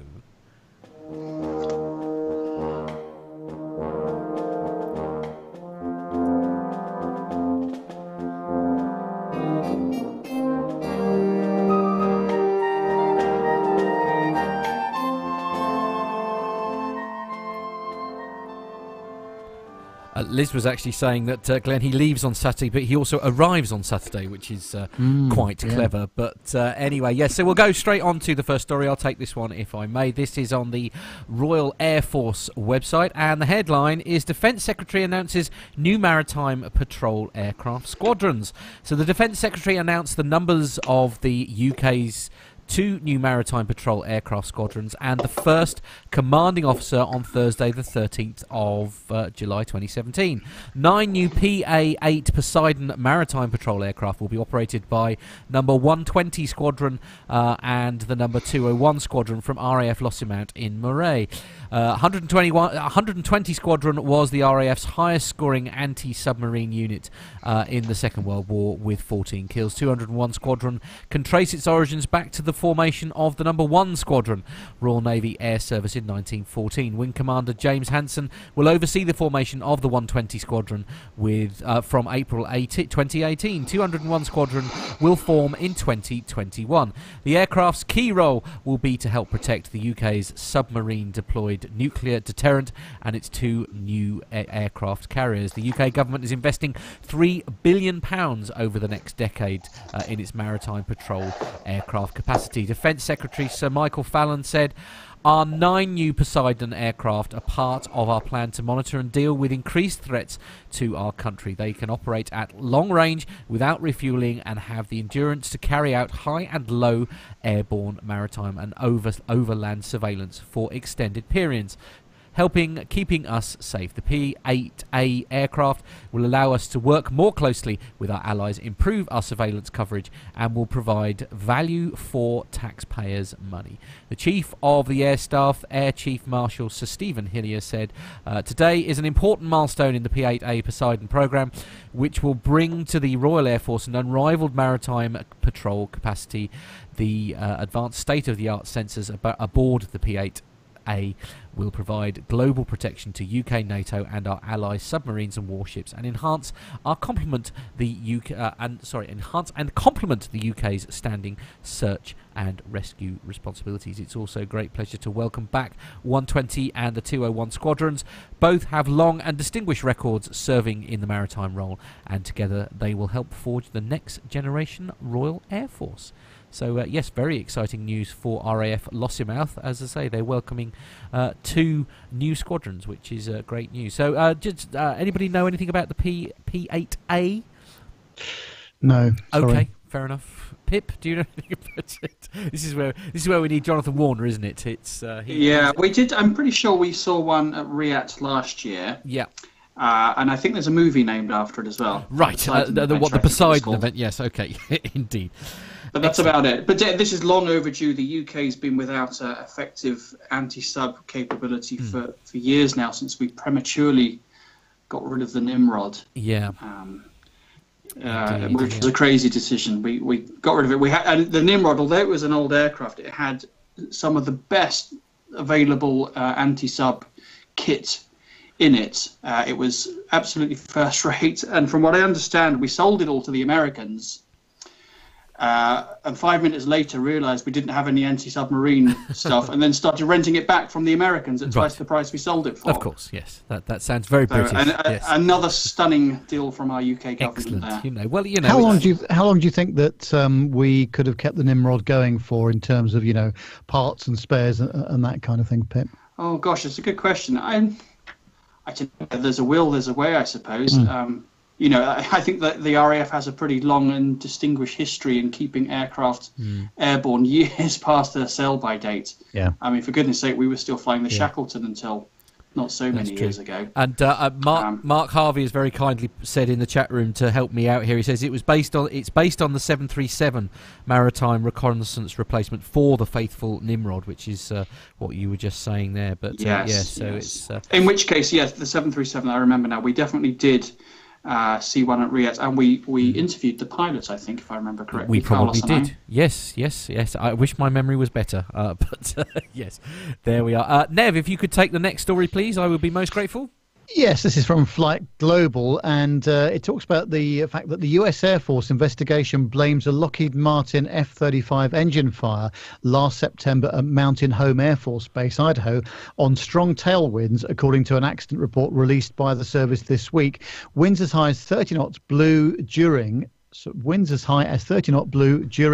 as the Pratt & Whitney F135 engine began a start sequence, forcing hot air into the Honeywell Integrated Power Packages inlet. As air temperatures rose inside the IPP, a mini engine that supplies electric power and starts the engine, which I guess is like an APU by the sounds of it, a series of malfunctions occurred. The lower density of the air produced insufficient torque needed to start the engine, which slowed the rotation of the turbine section. At the same time, fuel continued to supply the engine at an increasing rate, which spurred an engine fire that burst from the exhaust. The tailwind spread the fire across the aircraft and caused significant damage to a portion of the aircraft's aft section. The fire surrounded the engine's exhaust nozzle, damaging several nozzle segments as well. The pilot escaped but sustained minor injuries, including burns on his head, neck, face and ears, the report states. The service has not yet determined the total costs, but estimates aircraft damages will cost over $17 million. The report also lays blame on a lack of pilot awareness and training for tailwind conditions during an engine start. A pilot's checklist included a warning that strong tailwinds during an engine start could cause an IPP failure, but the checklist made no warnings about the tailwind limit. The heavily automated F-35A engine start process also led pilots to believe that the aircraft handled most of the start procedures, and pilots assumed that there were no problems if the dials were green, according to the report. Preponderance of evidence shows that if there had been an expectation of engine startup problems with the tailwind, the pilot may have relied less on aircraft automation and may have identified an abnormal engine start earlier, writes USAF Colonel Dale Hetker, who conducted the investigation. The vague awareness led to inadequate training for engine starts with a tailwind. Training also resulted in complacency and an over-reliance on aircraft automation. Well, we've heard that before, but we don't normally talk about aircraft automation during a start sequence, do we? So no, that's interesting, isn't it? Indeed, it's a funny old one, really. Pip, can I trouble you to take the last story, please? That would be my absolute pleasure. Matthew Smith. Oh, hello. My full title. Yes, not stalling for time here at all. No, okay, fair enough.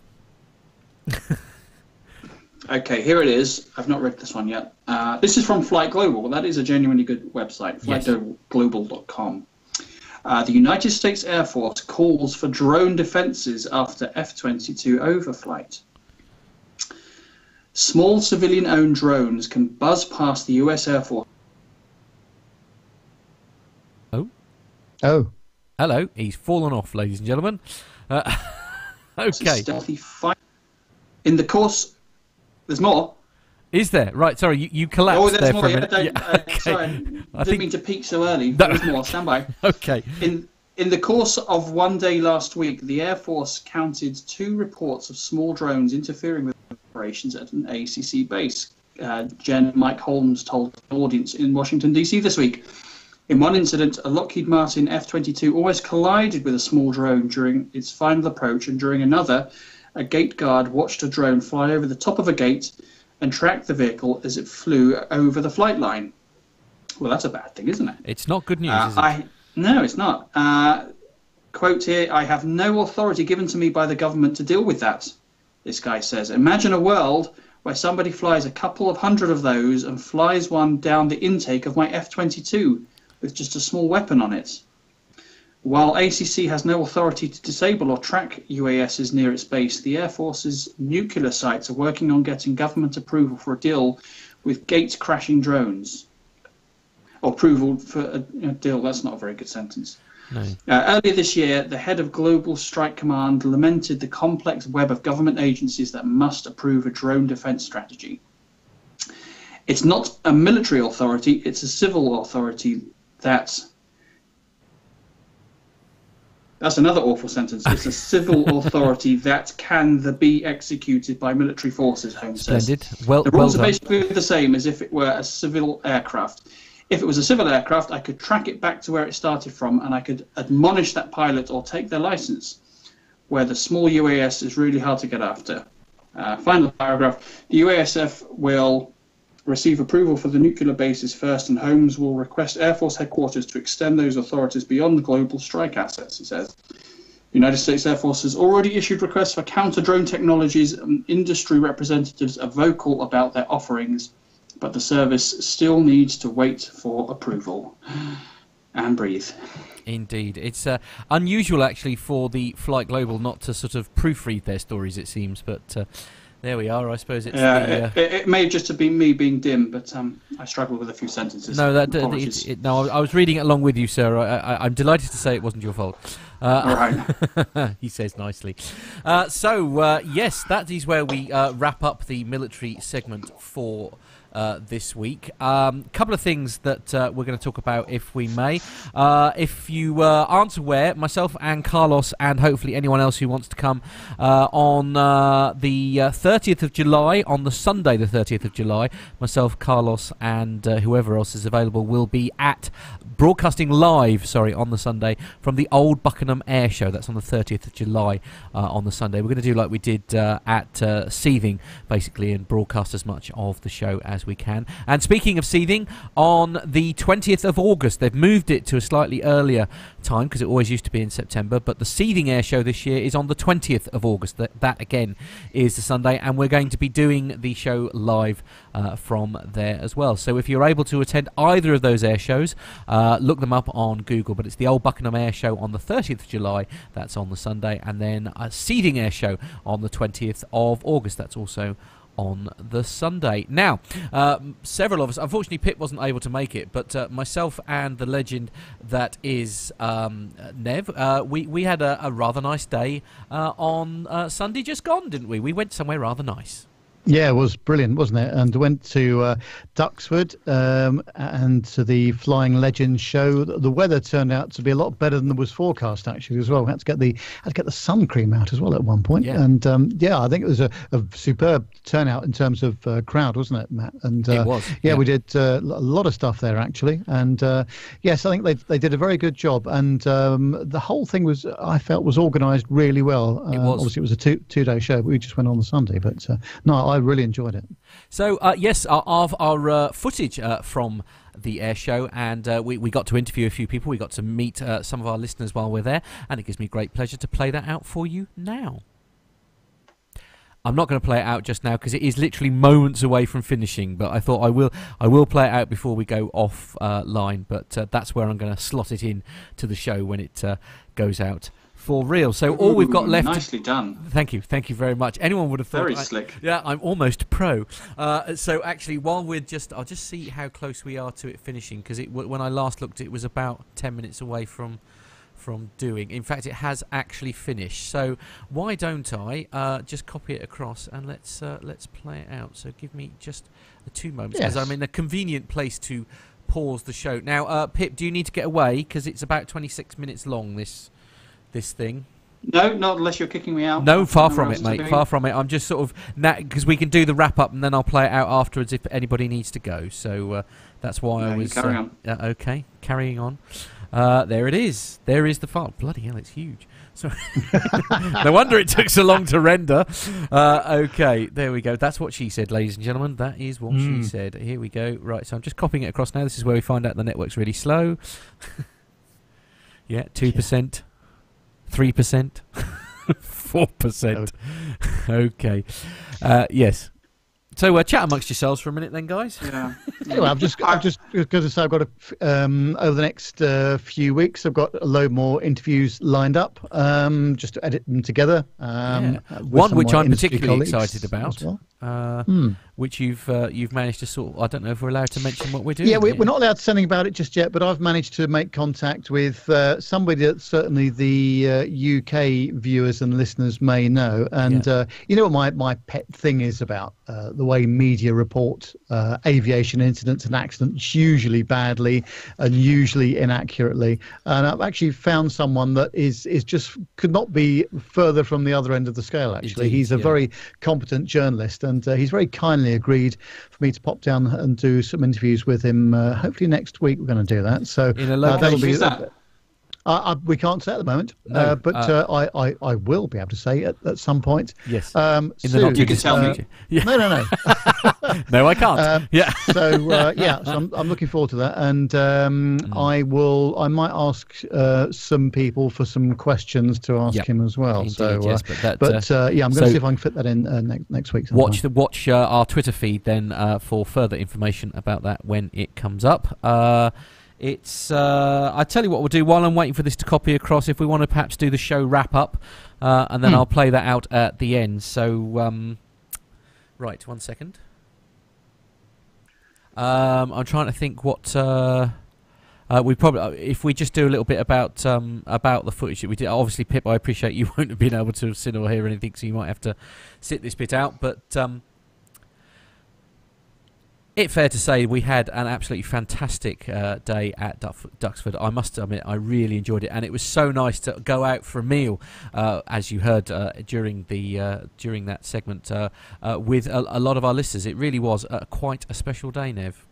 Yeah, it was, wasn't it? And we packed a lot in, actually. And the key to it was arriving early. I know that we all left quite early in the morning, but it was really worth it because we managed to get ourselves established on a nice picnic bench. We did. And we're in pole position, weren't we, as well? So that was great. So it was really good for photography and audio and that kind of stuff. So it couldn't have been better. But it's one of the better air shows I've been to, I have to say. Certainly. It is. And the Flying Legends is not something I was overly familiar with until we got there. Obviously, it was something that Myla set up. I mean, we only went really because we got an invite from Myla. She happened to be in the UK because obviously she's training for the airline that she's hopefully going to start flying with very soon. So she happened to be at Stansted, and that was all very exciting. So really, really enjoyed it. And as I mentioned in that segment, of course, the one thing I'd never seen before was this amazing fly pass of multiple Spitfires. I mean, we've all seen like one or two Spitfires doing a fly pass, but they were really going through the motions, doing a full-on dogfight. Really, it was just absolutely brilliant. It's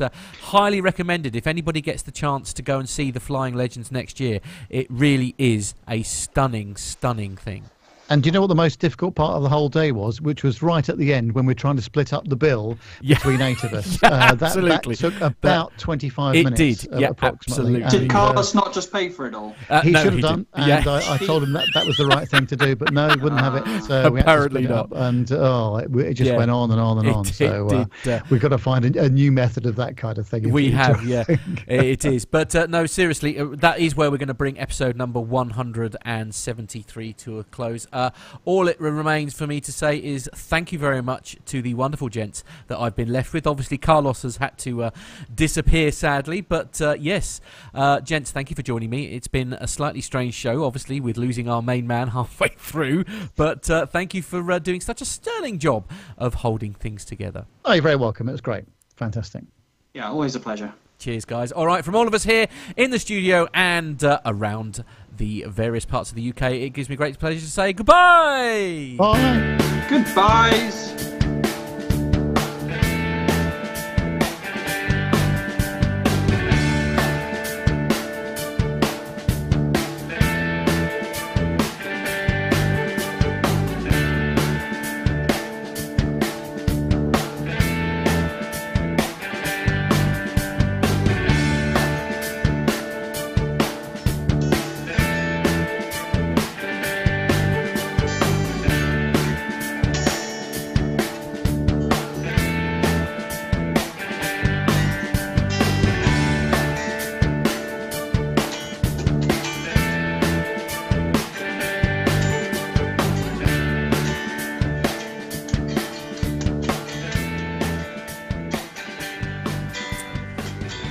Well, what a real treat for that. What that was for us all there, Pip playing along to our theme tune. Now, that is lovely. Give him a little round of applause, I think, please, ladies and gentlemen. It's all right. Unfortunately, I played out the wrong set of titles, so I'm going to have to do that in the edit anyway, so that's why I didn't bother. So, yes, ladies and gentlemen, as we mentioned, this is... you might want to fire up your YouTubes in full sort of 1080p or 720 or whatever it is we broadcast in, because I've forgotten. It's time, as I say, 25 minutes is... I hope that's not too long for people, but it was... we had a great time, so here it is. Good morning, listeners. It's Carlos here at the Flying Legends air display at the Imperial War Museum in Duxford. And I'm here with Matt. Hello. And also Nev. Morning. And we're sitting here on a lovely, comfortable picnic table with a slightly cloudy sky, but it's clearing out, hopefully, for the rest of the day. The forecast is quite good for the air show. Backing onto us is the runway, and behind us is one of the most iconic British aircraft, the Bristol Blenheim, the only one flying, serviceable flying in the world, which is quite good to see. And hopefully the Blenheim will be flying in a display this afternoon. We had a nice journey here this morning. Matt was my chauffeur this morning. And we left reasonably early, and I'm glad we did, because the queues of traffic were starting to build up quite a lot when we got to the car park first thing this morning. But we're waiting on a few of the listeners who are joining us here this morning, including the lovely Myla, who will be joining us later on this morning. But any words from you, Mr. Matt, about what you're looking forward to today? It's really early. It's really early. We left the house I picked you up at 6 a.m, didn't I? We do. Well, I don't know why we end up with all these various jobs and we're leaving at stupid o'clock in the morning. One of these days we'll get to leave, maybe sort of mid-morning. But yeah, we've got here nice and early. One of the advantages about being here so early, we pulled straight into the car park. There was no traffic as such, but I think if we'd have left it another, as we were then walking over the footbridge, I mean, it was queued up.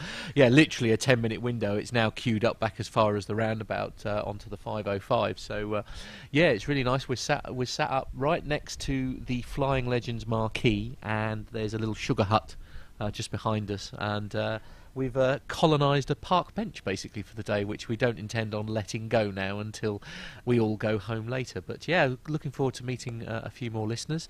It sounds like we've got quite a crowd hopefully coming to sort of meet up later. So it's going to be really good. But as I say, myself, Carlos and Nev are all here, and yeah, we're looking forward to seeing some displays. I'm going to sit here because I know nothing about these military things, so I'm going to sit here and read the Flying Legends magazine that we bought on the way in, or the programme. So I'm hoping to be better educated later in the show.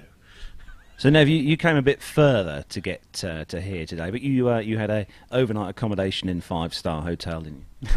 Well, actually, no. I left this morning at about 10 to 6, but the traffic was great. I've never seen the M25 as quiet. It's beautiful. If only it was like that every single day of the week, it would make my working life a lot easier, I can tell you. But the most important thing is the bacon roll has been consumed. Yes. I'm going to give that about 7 out of 10. I don't think it'll be up to Al's standard, so we'll have to do some catering recce later on as well.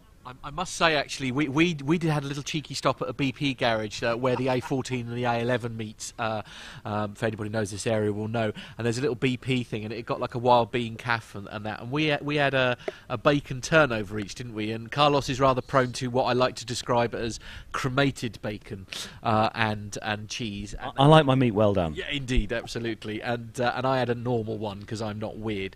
And that with the coffee, and that really did hit the spot. It has to be said first thing, but we're going to stop talking about food, otherwise we'll get in trouble.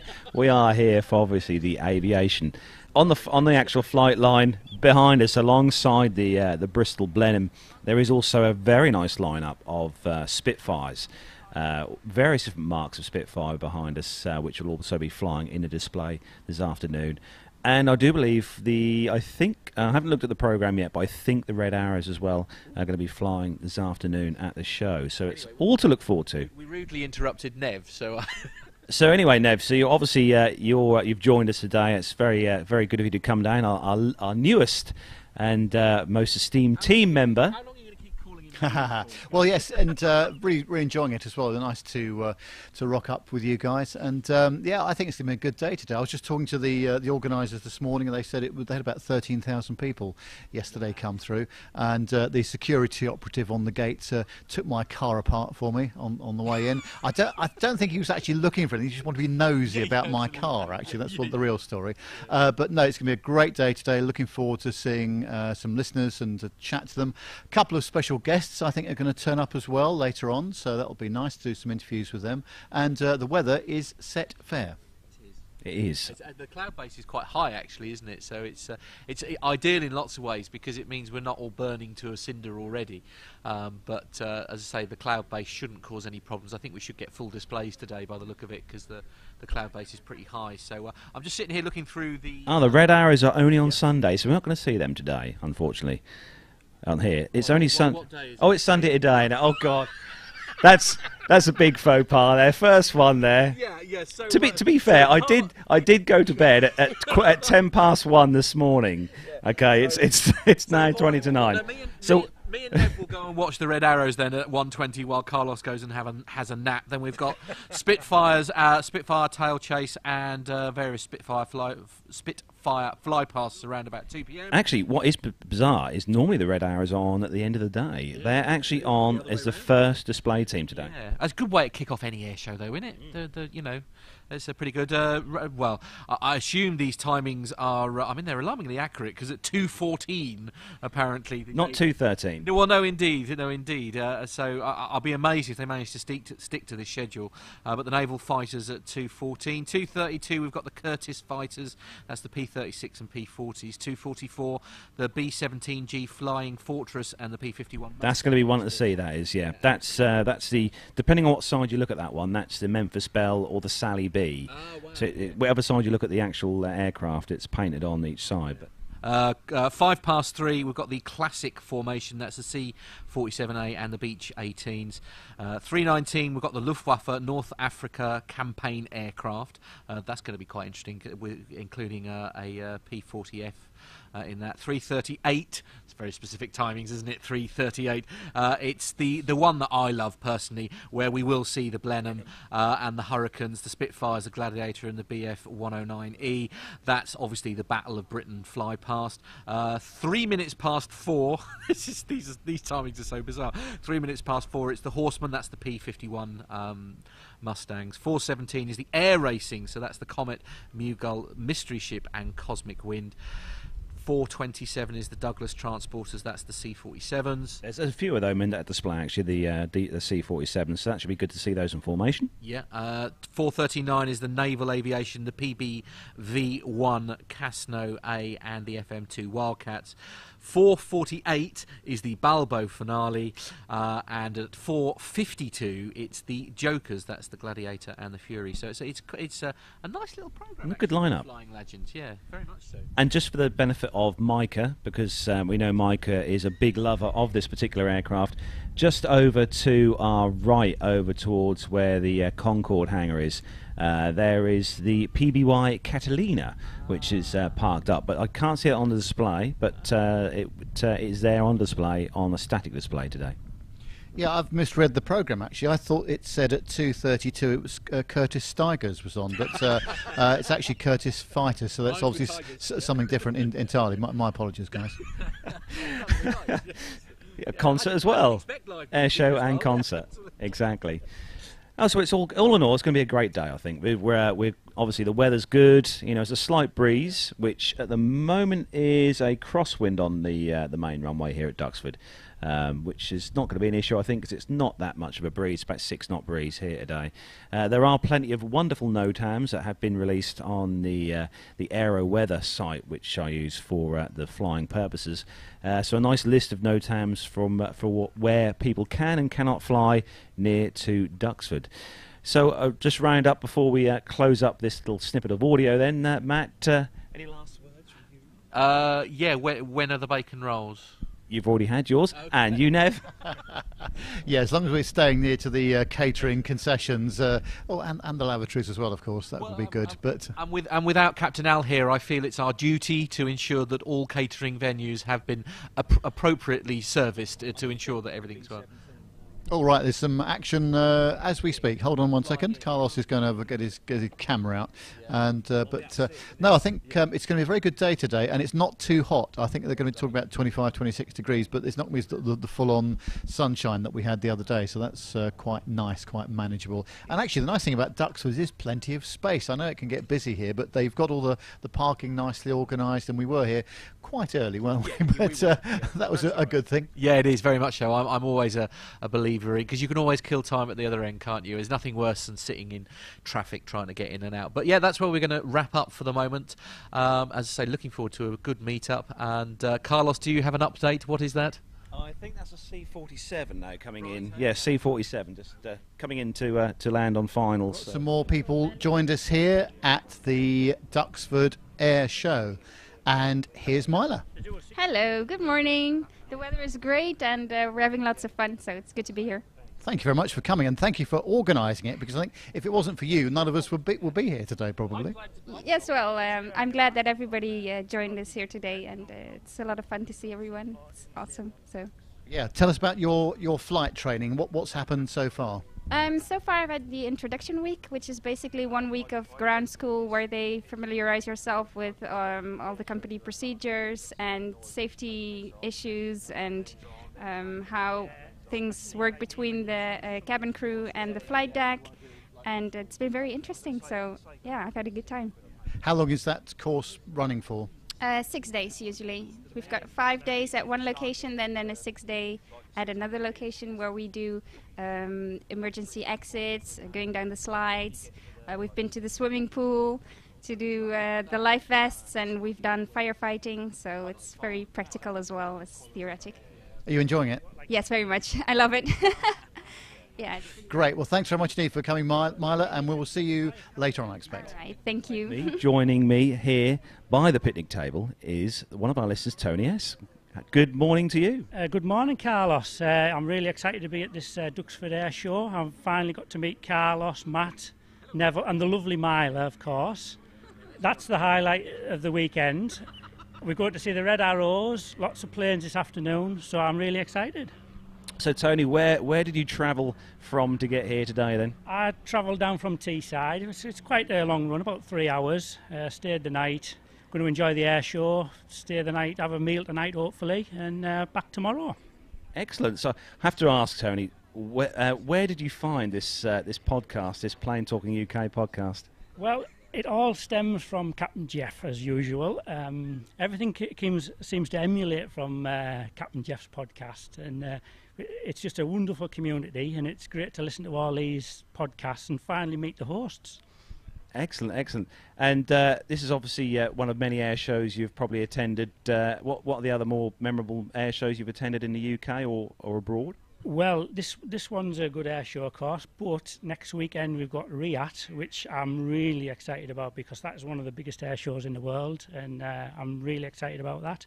I'm hopefully doing a long weekend, Friday, Saturday, Sunday, Monday. I shall see you there on Saturday then, Tony. Yeah, that'll be good. Have you done Farnborough? Is that another one? No, I haven't done Farnborough, but hopefully next year, if we're having a meet up there, that would be great. There we go. If you're listening, Stuart Aslett, we need another meet up at Farnborough for 2018. But actually, it's become very warm, so lots of sun cream is being applied. I must say, actually, I'm quite looking forward to, because we have had about sort of 20 to 30 minutes of unbroken sunshine, and I'm a little bit, it's a bit warm in here. So I'm looking forward to some cloud cover. Yeah, we can't overdo it, can we? Anyway, as Matt and I have been sitting here, another PT UK listener has turned up. Welcome to Barbara. Hello. Hello, Nev. It's great to be here with everybody again. I made it in time, although there was a diversion. So I was slightly late. I'm sorry about that. But I managed to find you eventually. How long did it take you to drive down? It usually takes me about an hour and a half, but I think it took me about 2 hours. But the roads were fine. The roads were really great, because I've been to a few air shows and no problems at all coming to Duxford. Good stuff. Well, it's going to be a great day, as we've said previously, and one of the first displays we're going to see is the Red Arrows just after lunch, so that'll be very nice to accompany our fat burger with, which I'm sure we'll find from somewhere. What's the catering situation, Matt, do you think? Well, I mean, other than the obvious everything is hideously overpriced scenario, which I think is pretty standard for most air shows, I don't know, I think the thing that's grabbing my interest the most at the moment has to be the fish and chip stall. That one, I think, is probably where I'm going to end up, because I had a burger yesterday, so, yeah, I don't think... Yes, we've really got to stop talking about food.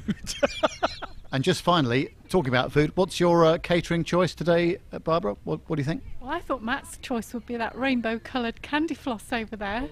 So what am I going to have? A burger probably. Well, chips definitely. Chips and 99. Oh, yes. You missed the ice creams, actually. We had the Captain Al moment earlier, which was very nice. Oh, the PA's fired up again. Yes, well, I'm just coming off the back of a very fat week with Captain Nick Anderson and Liz Piper and goodness knows what else, and Adam Spink. So I really probably should just be drinking water and not eating at all. But this will be my last day of eating for some time, I think. Last day of eating solids. Yes, I think so. Right, so back later on, and we'll have some more news then. We always talk about the catering, don't we? But we've done that to death now, so we're not going to talk about the catering anymore.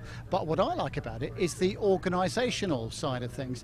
It was really easy to get in, easy to park the car. I know we came early, but actually I thought the organisers done a really good job for the 2-day show here. And the number of people that are here, I don't know. I think they said about 13,000. Yesterday, there's probably some more today. But the whole organisational ability seems to be great. And it's one of the things that you always fear the worst thing, concerts and events and things like that. You always think, oh God, it's going to take me ages to get in or to get out. But actually, they made it very easy today. So yeah, very impressed indeed. And I'm glad they started the show with the Reds, because that is a great trademark of the United Kingdom, and I think it's a really nice thing to show off. And again, to have the commentary going on at the same time, you could hear the RT as well. So that was really nice to hear all that. But yeah, we've got plenty more to come. So they've packed a lot in this afternoon. So that's really good. Actually, this sounds a bit odd. I don't come to a lot of air shows really. So just to see, especially some of the older stuff as well. I mean, I tend to watch some of the newer stuff. So I tend to when I do go to air shows, it tends to be, civil and modern military. But see some of this old stuff flying is absolutely fascinating. And what good condition the aircraft are in, and the pilots that fly them as well. They're absolutely superb. So really enjoyed it. Well, this is my very first air show, and so far I've been surprised, I've been amazed. There's so many people here, so many aircraft, there's a lot to see. There are stands that sell things, and I'm just enjoying it all, taking it all in, and then tomorrow I'm gonna go through it again, and yeah, it's been amazing so far. Well, the first time I saw the Red Arrows, I was flabbergasted, and I thought, wow, this must be such an amazing experience to be able to do this as a pilot, and imagine all the training going into it and all the hard work and all the timing, and it's really perfection. So it's very inspiring. Yes, absolutely. No, it's been a fantastic day so far. We've had some good tours around the static display aircraft and also in the hangars, and both me, Myla, Barbara and Tony went over to the American hangar, had a good look around there as well, which we thoroughly enjoyed. And obviously we're just in the Red Arrows display, which was a fantastic display as always by those guys.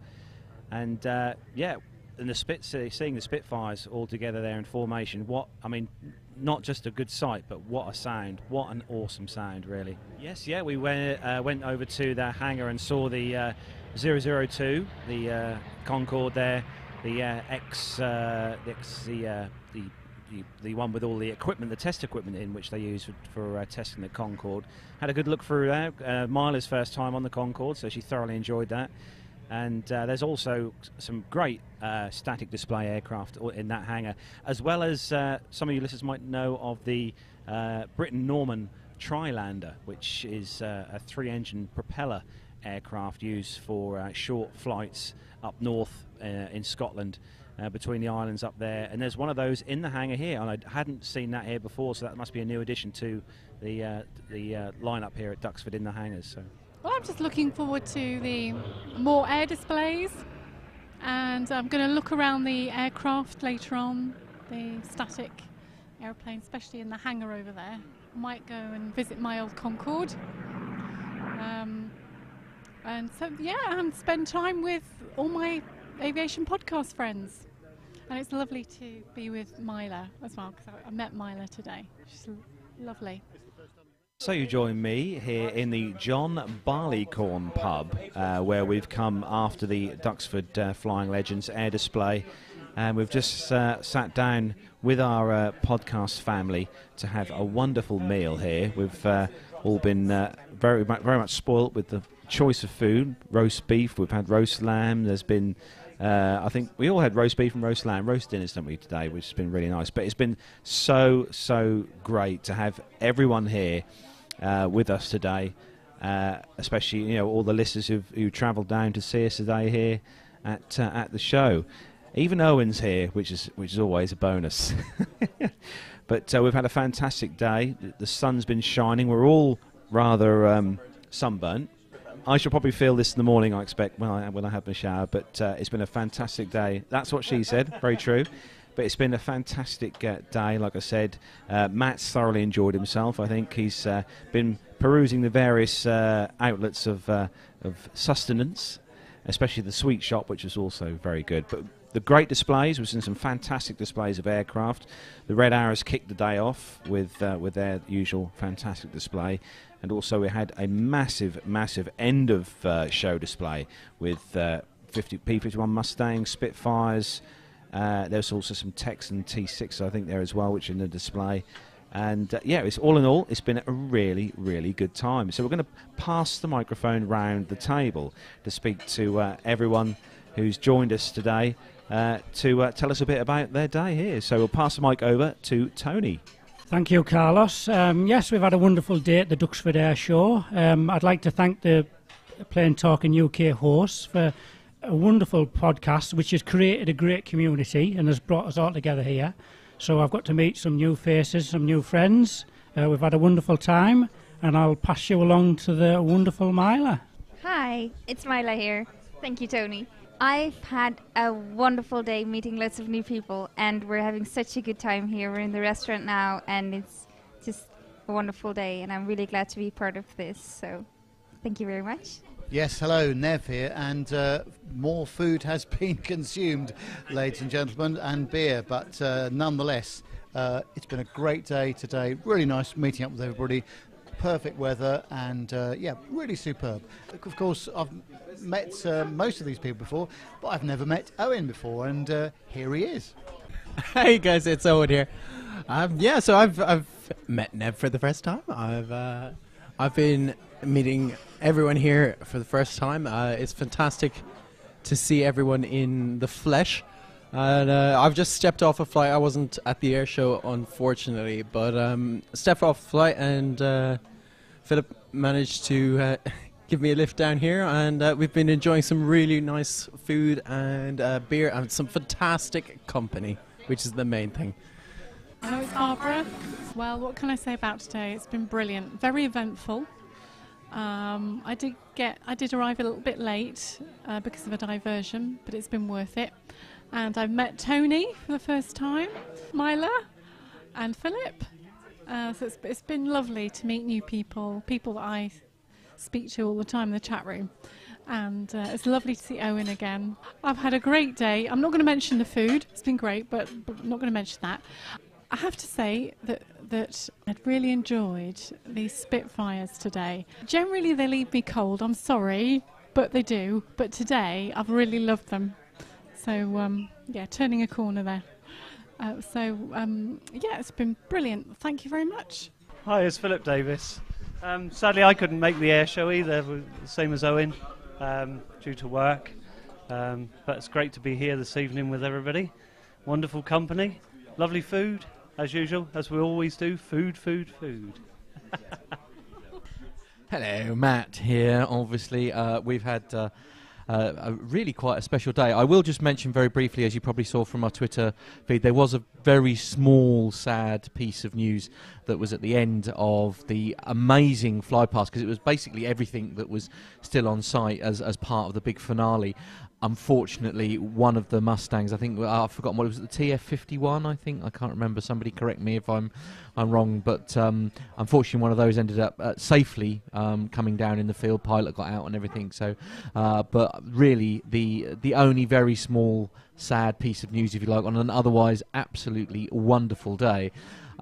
It's been, I think I mentioned earlier, one of the things that blew me away was the Spitfires, it was nice to see them doing a full-on sort of dogfight type thing. Because I mean, I've seen them in fly past, but everybody's always been so precious about them because they are historical aircraft. But to actually see them really going for it and sort of going in mock sort of dogfights and stuff was, for me personally, a real highlight because I've never seen that before. As I say, everybody's seen one or maybe two as part of a fly past, but to see them really going for it was just great.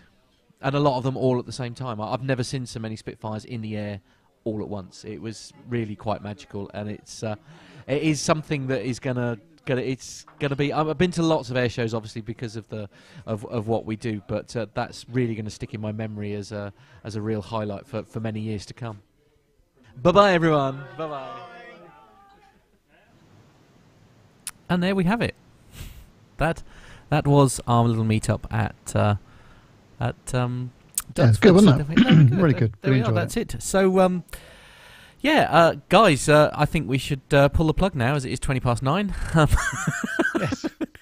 It's an interesting show, but well done, Matt. That was a superb job, mate. It was, you had a lot going on there, didn't you? Yeah, absolutely. Well, it was worth it. As I say, it's. I'll tell you what, it does highlight, though, from a purely selfish point of view, the quality difference between my mobile phone. I thought that got quite a good camera until obviously you then see it side for side, if you like, from like the SLRs that you and Carlos have got.